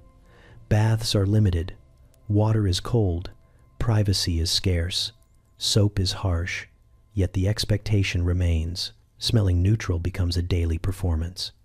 You begin to understand why masking becomes obsession. It is easier to cover than to change conditions. Easier to perfume than to ventilate. Easier to judge individuals than to address infrastructure. There is quiet anxiety around it. People check themselves constantly. They adjust gloves. They sniff discreetly. They reapply when they think no one is looking. Fear of offending noses becomes fear of offending society itself. Occasionally, someone ignores the rules. A woman wears a bold scent unapologetically. A man smells of labor and makes no effort to hide it. The response is swift. Comments, distance, disapproval dressed as concern. Standing in a crowded room, layered in fabric and fragrance, you feel the weight of it. The constant effort to be unnoticeable in the most specific way possible. The denial of the body through scent. In Victorian England, smell is not just sensory, it is social evidence, and everyone is trying desperately to erase it. You discover that aging is treated here less like a natural process and more like a looming accusation. Time is not something that passes, it is something that stalks, waiting for the moment it can be proven on your face. In Victorian England, youth is not admired gently. It is guarded aggressively. From an early age, you are warned about it. Not directly, of course. The warnings come wrapped in advice. Protect your skin from the sun. Do not laugh too much. Do not frown. Do not worry. Worry shows. Everything shows, eventually. The message is clear. Your face is a ledger, and time is writing in ink. Powder becomes the first line of defense. It blurs, softens, evens. It settles into fine lines and pretends they are not there. Applied carefully, it suggests smoothness where smoothness is already fading. Too much powder, however, announces desperation. You must hide age without appearing to care that you are hiding it. Denial is encouraged. Aging is not discussed openly. A woman does not grow older. She becomes more mature, more settled, more dignified. Words do the work that mirrors refuse to do. Any visible change is reframed as lighting, fatigue, or imagination. Hair follows suit. Gray strands are managed quietly, pulled out, hidden in styles that catch the light just right. Dye exists, but it is whispered about, risky and improper. A woman must age gracefully, which means aging only where it flatters and nowhere else. Men are allowed a different narrative. Gray hair becomes distinguished. Lines suggest wisdom. Age settles into authority for them, while for women it becomes something to outrun. A man's aging face adds weight to his voice. A woman's aging face subtracts attention from hers. You see how this fear reshapes behavior. Older women soften their expressions to avoid lines. They choose clothing meant to suggest timelessness, which usually means invisibility. They speak less in public spaces, letting youth occupy the center. Advice manuals grow more urgent with age. How to maintain freshness, how to preserve vitality, how to avoid appearing tired. There is always an implication that effort might save you if you try hard enough. Failure is personal. Illness accelerates the anxiety, a fever that hollows cheeks, stress that deepens lines. Life leaves marks, and society punishes you for showing them. Rest is prescribed, but rest rarely fits into reality. There is humor in the collective pretending. Everyone notices age. Everyone comments on it privately. Publicly, no one acknowledges it at all. Compliments become strange. You look well. for your age. You haven't changed a bit. These phrases hover between kindness and cruelty. You begin to understand why youth is idolized. It is not just beauty, it is possibility. Youth suggests that nothing irreversible has happened yet. Once age becomes visible, your story feels narrower. Fewer roles, fewer chances, less patience from the world. Powder thickens, hairstyles stiffen, jewelry becomes more conservative. Everything signals stability rather than allure. This transition is expected, even demanded. Resisting it invites ridicule. Accepting it invites invisibility. Standing in front of the mirror, light carefully arranged, you catch sight of yourself between eras. Not young enough to be celebrated, not old enough to be dismissed entirely. This in-between space feels dangerous. You realize then that aging here is not feared because it ends beauty.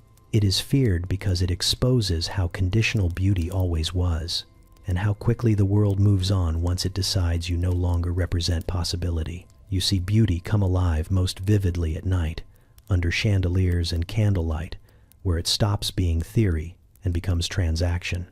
Balls, dinners, and crowded parlors turn appearance into currency, exchanged silently across rooms with practiced glances and carefully timed smiles. No one says this out loud, but everyone understands the economy immediately. Entering a room is an event. You are assessed before you are greeted. Dresses rustle, coats are removed. Posture straightens instinctively. Faces settle into their best versions. Beauty here is not static. It activates the moment others are present. At a ball, movement matters as much as stillness. The way you stand at the edge of the room signals confidence or uncertainty. Too eager and you appear desperate. Too passive and you fade into the wallpaper. Beauty must look effortless, even though effort hums beneath every gesture. Glances become negotiations. A look held half a second longer than polite can mean interest, curiosity, or challenge. A look broken too quickly suggests insecurity. Eyes flicker constantly, measuring, comparing, ranking. Who is admired? Who is ignored? Who has risen since last season? Who has slipped? You notice how women cluster strategically, arranging themselves to maximize advantage. A striking woman placed beside a plainer one looks even more impressive. Youth positioned next to maturity reads as promise. Fashion becomes chess, each placement deliberate. Men circulate differently. They observe, approach, retreat. A confident stride carries weight. Hesitation costs opportunities. Beauty influences who is spoken to, but confidence determines how long the conversation lasts. Still, appearance opens the door. At dinner parties, seating is its own hierarchy. Proximity to hosts signals favor. Attractive guests are placed where they can be seen, admired, and discussed. Less desirable ones are tucked away politely. Conversation flows around the table, but attention does not distribute evenly. Compliments are currency too, given sparingly, received carefully. To accept too eagerly looks vain. To deflect too much looks ungrateful. The perfect response acknowledges without indulging. Thank you. That is kind. Then redirect. Keep moving. You realize how beauty buys patience. Mistakes are forgiven more easily. Awkwardness is charming rather than embarrassing. Silence becomes mysterious instead of dull. Those without beauty do not receive these allowances. Their errors linger. Music swells. Dancing begins. Partners are chosen based on a complex mix of attractiveness, reputation, and strategy. Being asked to dance is validation. Being overlooked is information. Each set rearranges the social map. There is humor in how subtle it all is. No one announces their ambitions. No one admits they are watching. And yet the room hums with quiet calculation. Who will marry well? Who will secure influence? Who will be talked about tomorrow? You feel the weight of constant visibility. Every laugh carries meaning. Every movement can elevate or diminish. Beauty becomes performance under scrutiny, and the audience is relentless. Even those who pretend indifference are participating. A person who claims not to care about appearances often cares deeply that others believe them. Detachment itself becomes a kind of aesthetic. You watch alliances form over shared admiration. Rivalries sharpen through comparison. A well-dressed newcomer can shift the balance instantly. Beauty injects energy into the room, rearranging attention like furniture. Standing near the edge, you notice how quickly momentum builds. Once attention turns toward someone, it multiplies. People want what others value. Beauty compounds. And yet, it is fleeting. A stumble, a rumor, a younger face entering the room. The currency fluctuates constantly. Nothing is guaranteed beyond the moment. As the evening winds down, you see exhaustion beneath the polish. Smiles strain, posture falters. The effort shows through the glamour. Beauty demands stamina. Leaving the room, you understand the truth clearly. These gatherings are not about enjoyment. They are marketplaces disguised as celebrations. In Victorian England, beauty is not admired quietly. It is traded in plain sight, one look at a time. You encounter rebellion not as shouting or spectacle, but as something quieter and far more unsettling to the order around it. It arrives disguised as small choices, a loosened lace, a dress worn a season too long, a woman who pauses before complying and then does something slightly different instead. At first, you almost miss it. Victorian rebellion is not loud. Loudness attracts correction. It lives in margins and timing and tone. It lives in women who follow the rules just poorly enough to retain themselves. You meet one at a gathering, a woman whose posture is perfect, but whose corset is laced a fraction looser than expected. She breathes fully. You notice because she laughs, and the laugh does not sound rationed. No one comments on it, but several people notice. The room adjusts around her in subtle ways. Another woman refuses powder, not dramatically. She simply never quite uses enough to erase herself. Her skin shows texture. Lines appear when she smiles. People call her plain at first, then interesting, then unsettling. She does not correct them. You see women cut their hair slightly shorter than fashion dictates, still long enough to pass inspection, but free enough to brush their shoulders when they walk. The movement alone feels defiant. Hair is supposed to stay put. Hers does not. Some rebellions hide inside competence. A woman manages a household so effectively that no one questions why she never married. Her authority grows quietly. She dresses simply, moves decisively, and speaks when necessary. Beauty standards slide off her because she offers usefulness instead, and usefulness confuses people who rely on appearance as shorthand. Others rebel through absence. They stop attending events where they are measured too closely. They avoid rooms designed for comparison. Their social circles shrink, but within those smaller spaces, they breathe. The withdrawal itself is a refusal to be ranked. You notice how often rebellion wears humor. A woman jokes about corsets being modern torture devices, laughs lightly, and then never tightens hers again. A raised eyebrow here, a dry remark there. Nothing confrontational, nothing actionable, enough to signal awareness. Some women refuse motherhood, quietly. Without announcement, they redirect expectations toward caregiving, teaching, or work that fills their days and gives them standing. Society struggles to categorize them. Pity mixes with suspicion. They persist anyway. There are women who dress beautifully, but incorrectly. Colors chosen for joy rather than approval. Patterns combined against advice. Jewelry worn for personal meaning rather than display. They accept the glances and continue. You realize how dangerous visibility is for rebellion. The most successful refusals look accidental. A misstep, a quirk, a temperament. Anything but intention. Intention invites correction. Men notice these women too, sometimes admiring, sometimes threatened. A woman who does not perform correctly unsettles the exchange. She cannot be easily valued or dismissed. She introduces uncertainty, and uncertainty is uncomfortable. Doctors frown at them. Advice manuals warn against them indirectly. Mothers caution daughters about becoming like them. And yet, they exist, persistently, quietly. They do not dismantle the system, but they loosen it. You feel the pull of it yourself, the appeal of small freedoms, breathing more deeply, moving more honestly, dressing for your own body rather than an ideal diagram. Each choice feels heavier than it should, because consequences exist, even when unspoken. There is no parade for these women, no recognition. Many live lives misunderstood or underappreciated.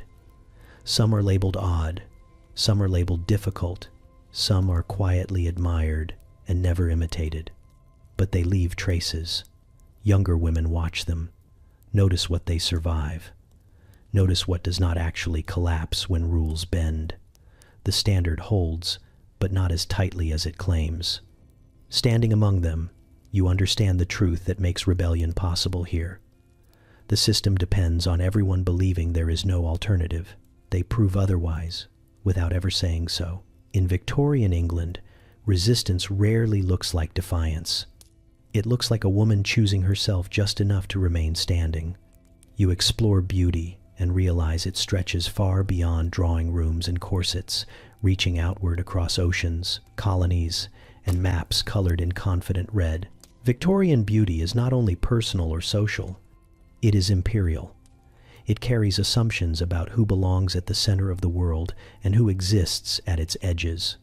Whiteness is treated as default, ideal, and unremarkable all at once. Pale skin is praised not just for delicacy, but for what it implies. Distance from labor, distance from sun, distance from anywhere considered uncivilized. Lightness becomes shorthand for superiority, wrapped in the language of refinement rather than openly stated. You notice how often beauty manuals reference exotic features while insisting they must be corrected. Darker skin is described as coarse. Curly hair is framed as unruly. Strong features are labeled excessive. The goal is always moderation, which conveniently aligns with European norms. Anything outside that range is either romanticized as novelty or dismissed as flaw. Empire feeds fashion. Fabrics arrive from colonies. Dyes extracted elsewhere, color dresses worn in London parlors.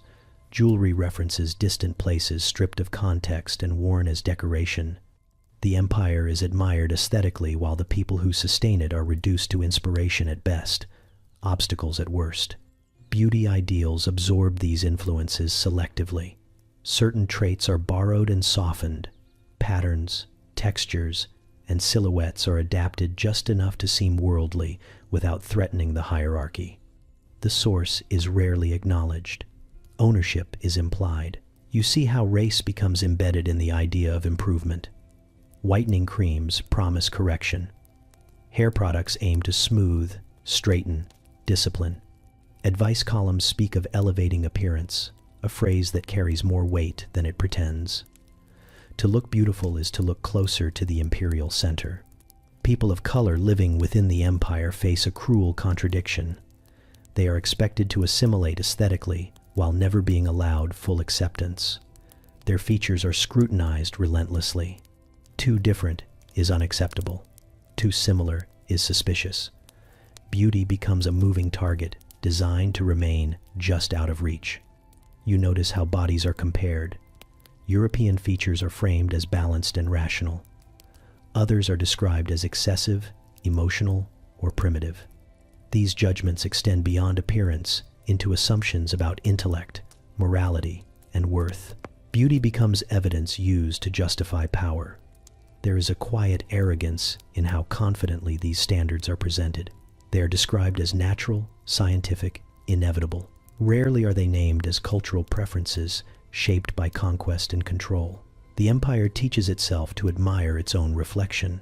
You hear conversations about progress and civilization that link beauty to destiny. Those who look right are assumed fit to lead. Those who do not are framed as needing guidance. Aesthetic judgment becomes political logic. Fashion illustrations reinforce this without comment. Ideal figures are pale, composed, and European. Other bodies appear only as contrast or curiosity. The message does not need explanation. It repeats often enough to become background truth. There is discomfort in realizing how beauty participates in this structure. Preferences feel personal until you see how consistently they align with power. Attraction is not immune to conditioning. Neither is taste. You watch how women internalize this. Sun avoidance becomes obsession. Complexions are guarded fiercely. Anything that darkens skin is treated as threat. The empire exists on maps and bodies simultaneously. Men participate too. Masculinity is framed through control, restraint, and dominance, traits mirrored in imperial ideology. The disciplined body reflects the disciplined empire. Disorder is feared everywhere. There is irony in how much effort goes into maintaining these ideals. The empire strains under its own weight. Bodies strain under their expectations.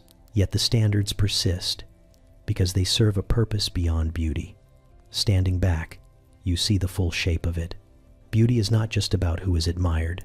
It is about who is centered, who is copied, who is corrected, who is erased. In Victorian England, beauty does not simply reflect empire. It helps justify it, quietly and constantly, every time someone is told they do not look quite right. You see, photography arrive quietly, almost politely, and then everything stiffens. Beauty, once fleeting and negotiable, is suddenly trapped in silvered glass and paper. What was once adjusted by candlelight and movement now has to survive scrutiny forever. At first, portraits are rare and expensive. Sitting for one feels ceremonial. You are arranged carefully, positioned like furniture meant to impress future generations. The photographer speaks calmly, instructing you to hold still, to maintain the expression that best represents you. This is not about how you feel. It is about how you will be remembered. Stillness becomes critical. Exposure times stretch long enough to punish fidgeting. Smiling is dangerous. Smiles blur. Smiles soften authority. Faces settle into seriousness not because it feels right, but because it lasts. The Victorian stare is born here, out of necessity and fear. You realize quickly that photography does not forgive. A bad angle becomes permanent. A tired day becomes legacy. Powder that looked subtle in person turns chalky under the lens. Shadows exaggerate lines. Light betrays texture. Everything you have worked to manage now answers to chemistry instead of manners. People begin preparing differently. Hair is arranged with rigidity. Clothing stiffens. Corsets tighten further to ensure the silhouette holds under inspection. Beauty becomes less about impression and more about documentation. You notice how photographs circulate. Families display them prominently. Suitors request them. Employers examine them. Faces travel where bodies cannot, carrying judgments ahead of introductions. A photograph can precede you into rooms you have never entered. This changes everything. Reputation is no longer confined to memory and gossip. It is framed, hung, passed down. A bad photograph lingers longer than a bad evening. Women feel this pressure acutely. A portrait is expected to capture youth, virtue, and composure simultaneously. Any hint of wear invites interpretation. Any softness becomes evidence. Photographs do not age with you. They fossilize you at a moment you may never quite live up to again. Men experience it differently, but no less intensely. Authority must register on film. Weakness must not. A man's portrait should suggest stability and control, even if the day it was taken was anything but. Photography turns masculinity into an artifact. There is humor in how unnatural everyone looks. Bodies freeze into poses never held in real life. Expressions harden into masks. Children stare solemnly, trained not to move. The result is a gallery of humanity caught holding its breath. People learn to perform for the camera. They practice expressions in mirrors. They study successful portraits. They adapt. Beauty standards shift subtly to accommodate the lens. What photographs well becomes what is valued. Photography also democratizes judgment. You no longer need to see someone in person to evaluate them. A single image can confirm suspicion or elevate status. Beauty becomes portable and fixed. You see how this affects aging. A photograph from youth becomes a benchmark you are forever compared to. Any deviation feels like loss rather than change. Time becomes cruelly visible in contrast. There is anxiety in knowing that one moment may define you. People delay sittings, waiting for better days, better weight, better skin. Others rush to capture themselves before age arrives too visibly. The camera waits patiently. You also notice how photographs reinforce hierarchy. Who can afford portraits? Who can choose flattering settings? Who controls how they are seen? The image pretends to be neutral, while quietly favoring those already advantaged. Standing behind the photographer, watching someone steel themselves for permanence, you feel the shift. Beauty is no longer only social, it is archival. Once captured, it cannot be explained away. Lighting becomes destiny. Expression becomes biography. In Victorian England, photography does not just record beauty. It judges it forever, without context, without mercy, long after the subject has stopped trying to hold still. You learn that beauty here has a strange habit of looking backward while actively harming the moment it inhabits. Even as people chase the newest standard, they speak longingly of what has already passed. Beauty becomes nostalgia almost instantly, mourned while it is still being enforced. You hear it in conversation. Women sigh about how faces used to be softer, how figures were once more graceful, how youth seemed purer in earlier years. Men reminisce about a sturdier masculinity, a clearer sense of order, a time when things simply looked right. No one can quite agree on when this perfect past existed, but everyone is certain it did. Portraits hang on walls as evidence. Sepia-toned faces stare out with composed seriousness, their stillness mistaken for dignity. People point to them and speak of elegance, ignoring the stiffness, the discomfort, the long hours spent holding breath for the sake of an image. Memory smooths away the strain and keeps the outline. You notice how quickly standards age. A silhouette praised 10 years ago is now quietly mocked. Hairstyles once considered refined become dated. Yet instead of acknowledging this churn, society frames it as decline. Beauty, they insist, is not changing, it is being lost. This creates a constant sense of urgency. You must achieve the ideal now, before it disappears. Before time, fashion, or younger faces replace it, the present becomes a narrow window that feels forever on the verge of closing. Ironically, this fixation on a better past justifies present suffering. Tight lacing is defended because women have always done it. Pain is tolerated because endurance is tradition. Harm is romanticized as authenticity. The past becomes a shield against criticism.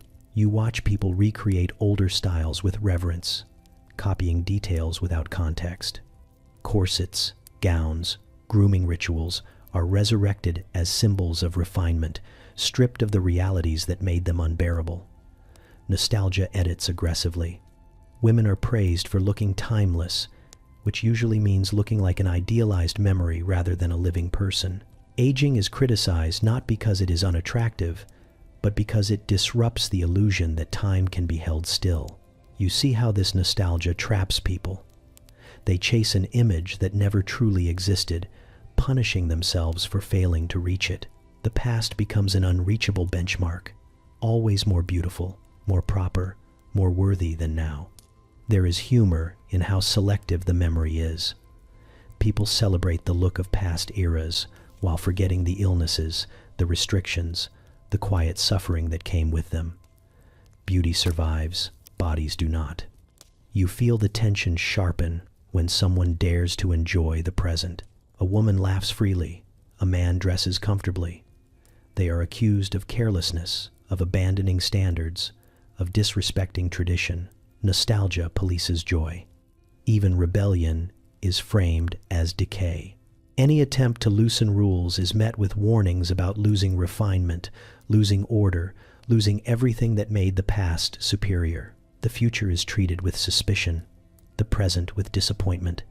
You realize that nostalgia makes beauty untouchable. If standards belong to the past, They cannot be questioned by the present. Criticism becomes disrespect. Pain becomes proof of commitment. Standing in a room filled with carefully arranged reminders of what once was, you feel the weight of it, the longing, the myth, the way people cling to memory because it feels safer than uncertainty. Beauty here is never allowed to simply exist. It must reference something else, something purer, something already gone, and so the present suffers under the pressure of a past that never truly lived the way it is remembered. In Victorian England, beauty is always described as dying, even as it consumes those trying desperately to preserve it. You confront the men who benefit most from these standards, and the first thing you notice is how sincerely they claim not to see them. They insist beauty is natural, effortless, simply how things are. Their comfort depends on this belief, and they defend it with remarkable calm. These men sit easily in rooms where women are measured relentlessly. They lean back while others sit carefully. They speak freely while others choose words with caution. They are surrounded by beauty shaped specifically to please them, and yet they treat it like weather, something pleasant but not produced by human labor. When you ask what they prefer, they answer vaguely. Natural beauty, simplicity, nothing excessive.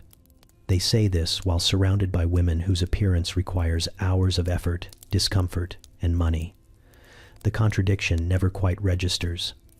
To notice, it would require acknowledging dependence. They praise restraint without practicing it. A woman who eats lightly is admired. A man who indulges is forgiven. A woman who ages visibly is pitied. A man who ages visibly is respected. The imbalance is so consistent it feels invisible to those benefiting from it. You watch how they respond to beauty without admitting the response exists. Their attention lingers, their tone shifts. Opportunities appear, doors open. None of this is framed as reward. It is simply described as preference, as if preference itself were neutral and unshaped by power. Men discuss women's appearances freely when women are absent, not cruelly, usually, casually, as if evaluating furniture. Too much effort, not enough charm, a bit plain. The judgments are delivered without malice, which somehow makes them more entrenched. In public, these same men claim admiration for virtue over appearance. They praise intelligence, kindness, composure. Then they consistently choose those who meet the beauty standard first. Virtue, it seems, is easier to appreciate when paired with a pleasing face. You notice how often men reward beauty with protection. A beautiful woman is defended, excused, given the benefit of the doubt. An unbeautiful one is expected to manage herself. Beauty becomes armor provided selectively, then denied as a factor entirely. There is humor in how shocked some men become when standards are questioned. They react with confusion rather than guilt. Why should anyone feel pressured? Why make such a fuss? They have never had to calculate every choice against consequence, and so the pressure feels imaginary to them. Men insist they do not ask for suffering. They never demanded corsets, never required starvation, never requested silence, and yet they consistently reward the results of those things. Responsibility dissolves into abstraction. You see how this denial protects them. If beauty standards are natural, then benefiting from them requires no accountability. If women choose these behaviors freely, then men are merely observers. The system runs itself, conveniently. Some men sense the tension, but avoid examining it too closely. They joke about fashion, tease lightly about effort, compliment restraint. Humor becomes deflection. If everything is amusing, nothing is urgent. Others genuinely believe they are progressive, generous, fair. They support education. They admire independence. They just happen to marry women who fit the standard perfectly. Coincidence becomes habit. You confront one directly, gently. You describe the effort, the pain, the calculation. He listens politely, nods, then says he never noticed. He means it. His comfort has always depended on not noticing. The system teaches men that beauty is something women do, like housekeeping or hosting, a background process, necessary but unremarkable. Gratitude is optional. Awareness is unnecessary. Standing in the middle of this realization, you feel the imbalance sharpen. Beauty standards are enforced socially, but rewarded disproportionately. Men claim innocence while standing at the center of the benefit. The most unsettling part is not cruelty. It is absence. Absence of curiosity, absence of responsibility, absence of acknowledgement. In Victorian England, men do not need to create beauty standards to profit from them. They only need to enjoy the results and look away when asked how much they cost. You watch the cracks form quietly at first, the way old plaster separates from a wall long before anything actually falls. Victorian beauty does not collapse in a dramatic moment. It frays, it loosens, it begins to contradict itself under the weight of its own rules. Science arrives wearing a polite smile and muddy boots. Doctors start measuring things they were never meant to question: lungs, organs, blood flow. Someone finally notices that women faint suspiciously often and wonders, aloud, whether crushing the rib cage might be related. This is considered a radical thought, not dangerous, just impolite. Pamphlets circulate, articles appear, charts are drawn with earnest confidence. Tight lacing is examined not as a moral exercise but as a mechanical problem, and the results are inconvenient. Internal organs shift, breathing becomes shallow, digestion sulks. The female body, it turns out, was not designed to resemble an hourglass indefinitely. Naturally, there is resistance. Beauty defenders insist women have always fainted. It is delicate. It is feminine. It is practically decorative. Science, they argue, is ruining tradition. A proper woman should not know what her liver is doing. Reformers begin to gather, mostly women who are very tired. They speak about health, about movement, about the radical notion of walking without dizziness. They propose looser clothing, sensible shoes, breathing without strategy. Society reacts as though they have suggested public nudity. Dress reform movements appear, earnest and slightly awkward. New garments are introduced that allow bending, sitting, existing. They are mocked mercilessly. Caricatures show women dressed like sacks, threatening civilization itself by being comfortable. Beauty, it seems, must be painful to be trusted. Meanwhile, exhaustion does its quiet work. Women grow weary of maintaining perfection while running households, raising children, hosting guests, and pretending they are not tired. The performance becomes harder to sustain. Powder does not hide fatigue forever.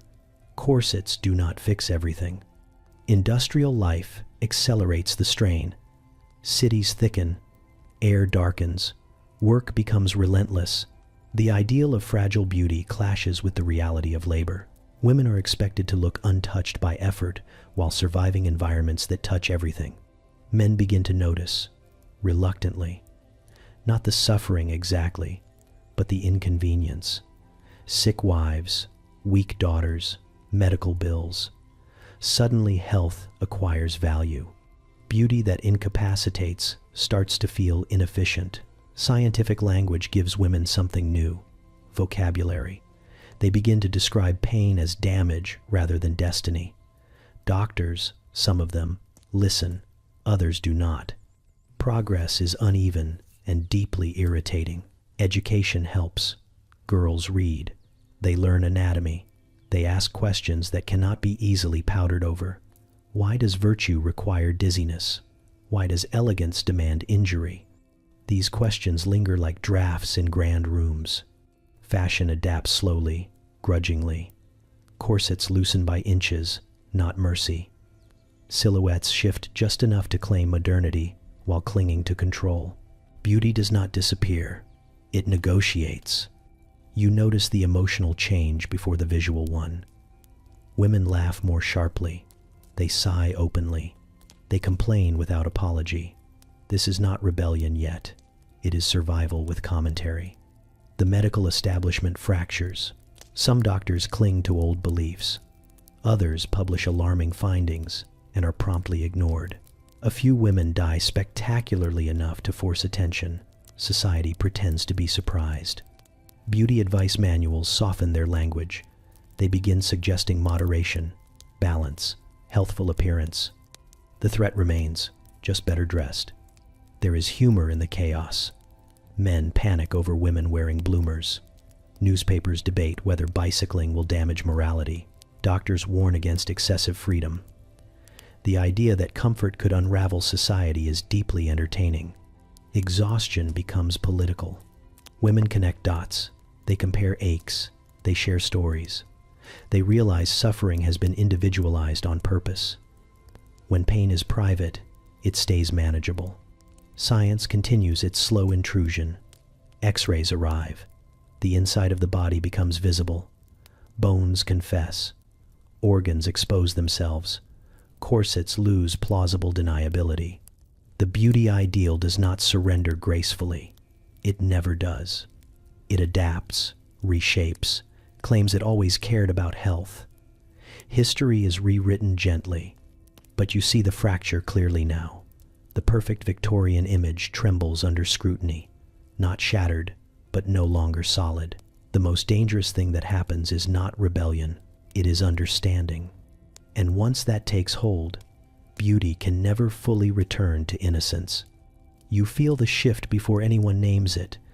It is not announced with trumpets or burned corsets. It arrives like a change in weather, subtle, uneven, and impossible to reverse once you notice it.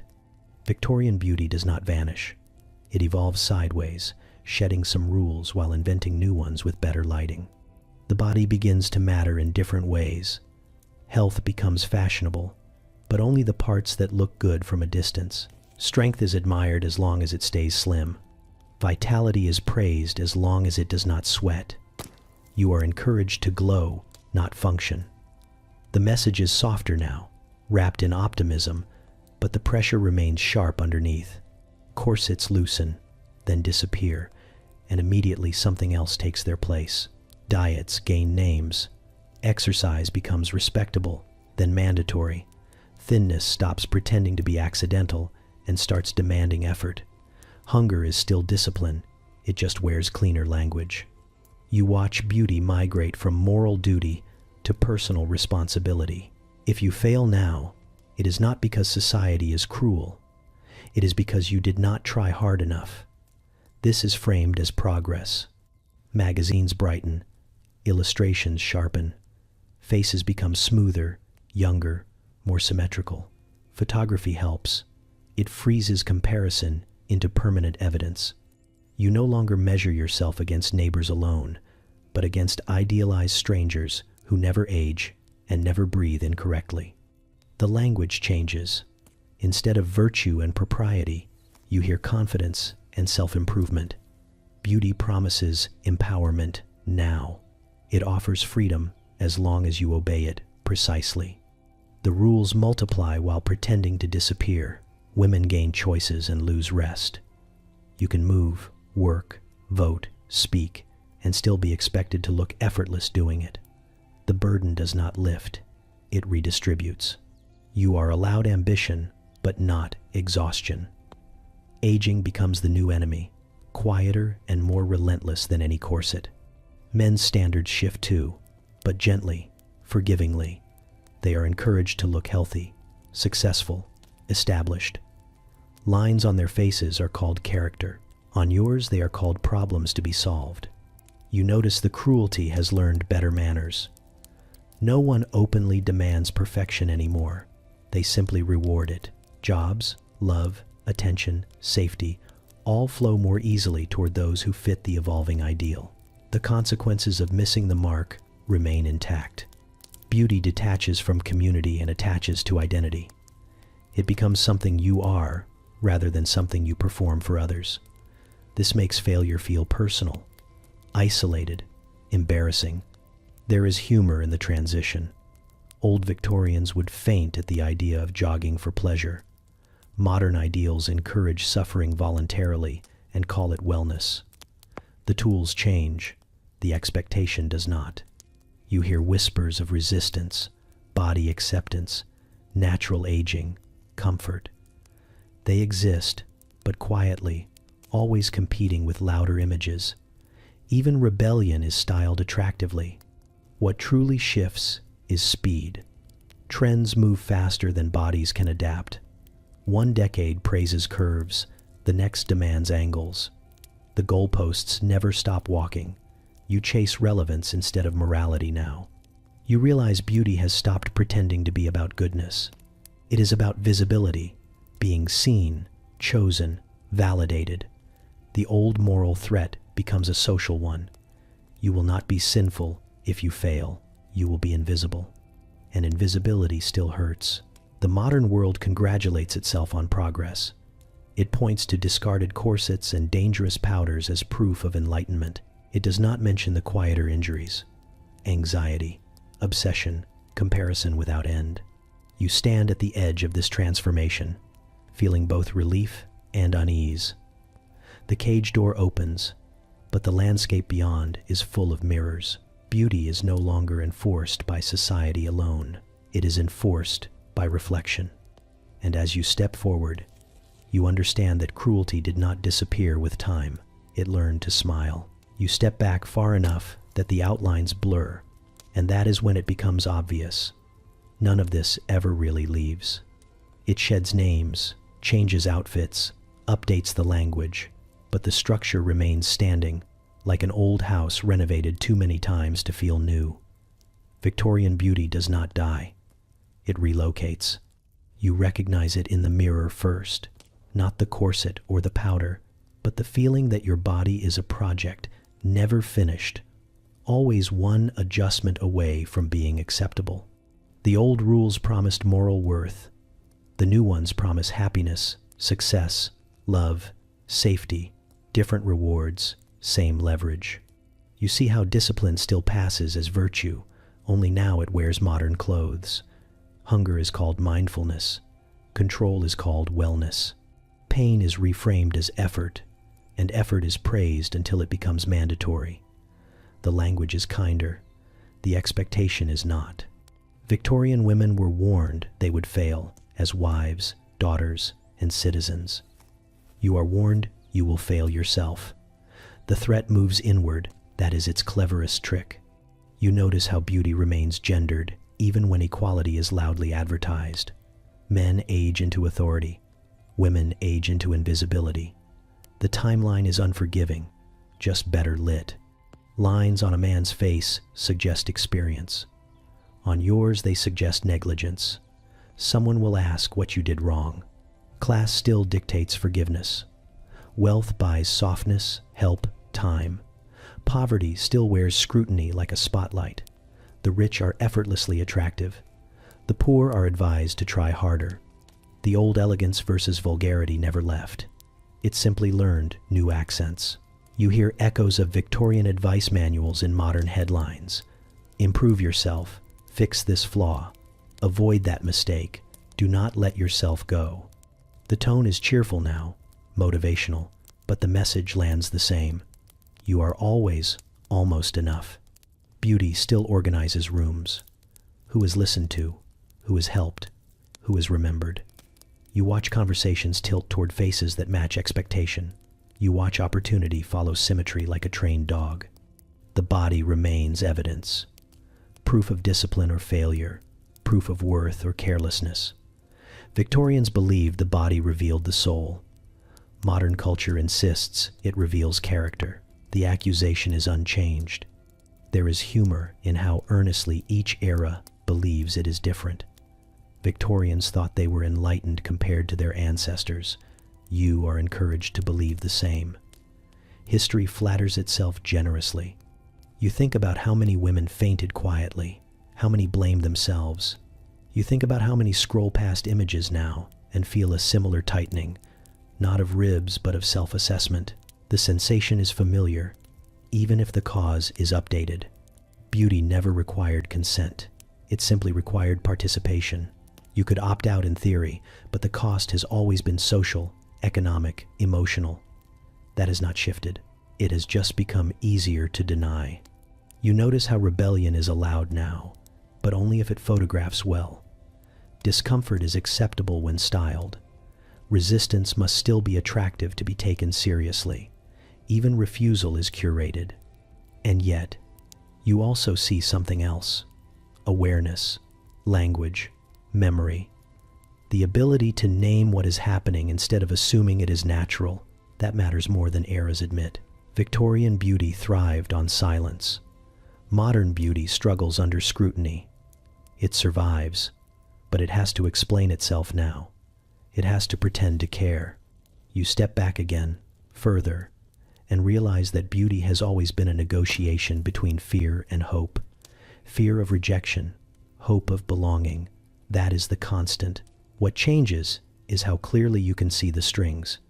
Once you see them, they do not disappear, but they loosen, and that, quietly, is everything. You leave Victorian England the way you leave a long conversation that started politely and ended uncomfortably honest. Nothing explodes, no rules are formally dismissed. You simply walk away carrying the weight of understanding, and it sits heavier than any corset ever did. The streets look the same as you go. Brick, fog, carriages, the low murmur of expectation humming beneath everything. Women still pass you with careful posture and practiced faces. Men still glance without admitting why. Shop windows still display improvement, correction, refinement. It all continues, uninterrupted by your realization. That is the point.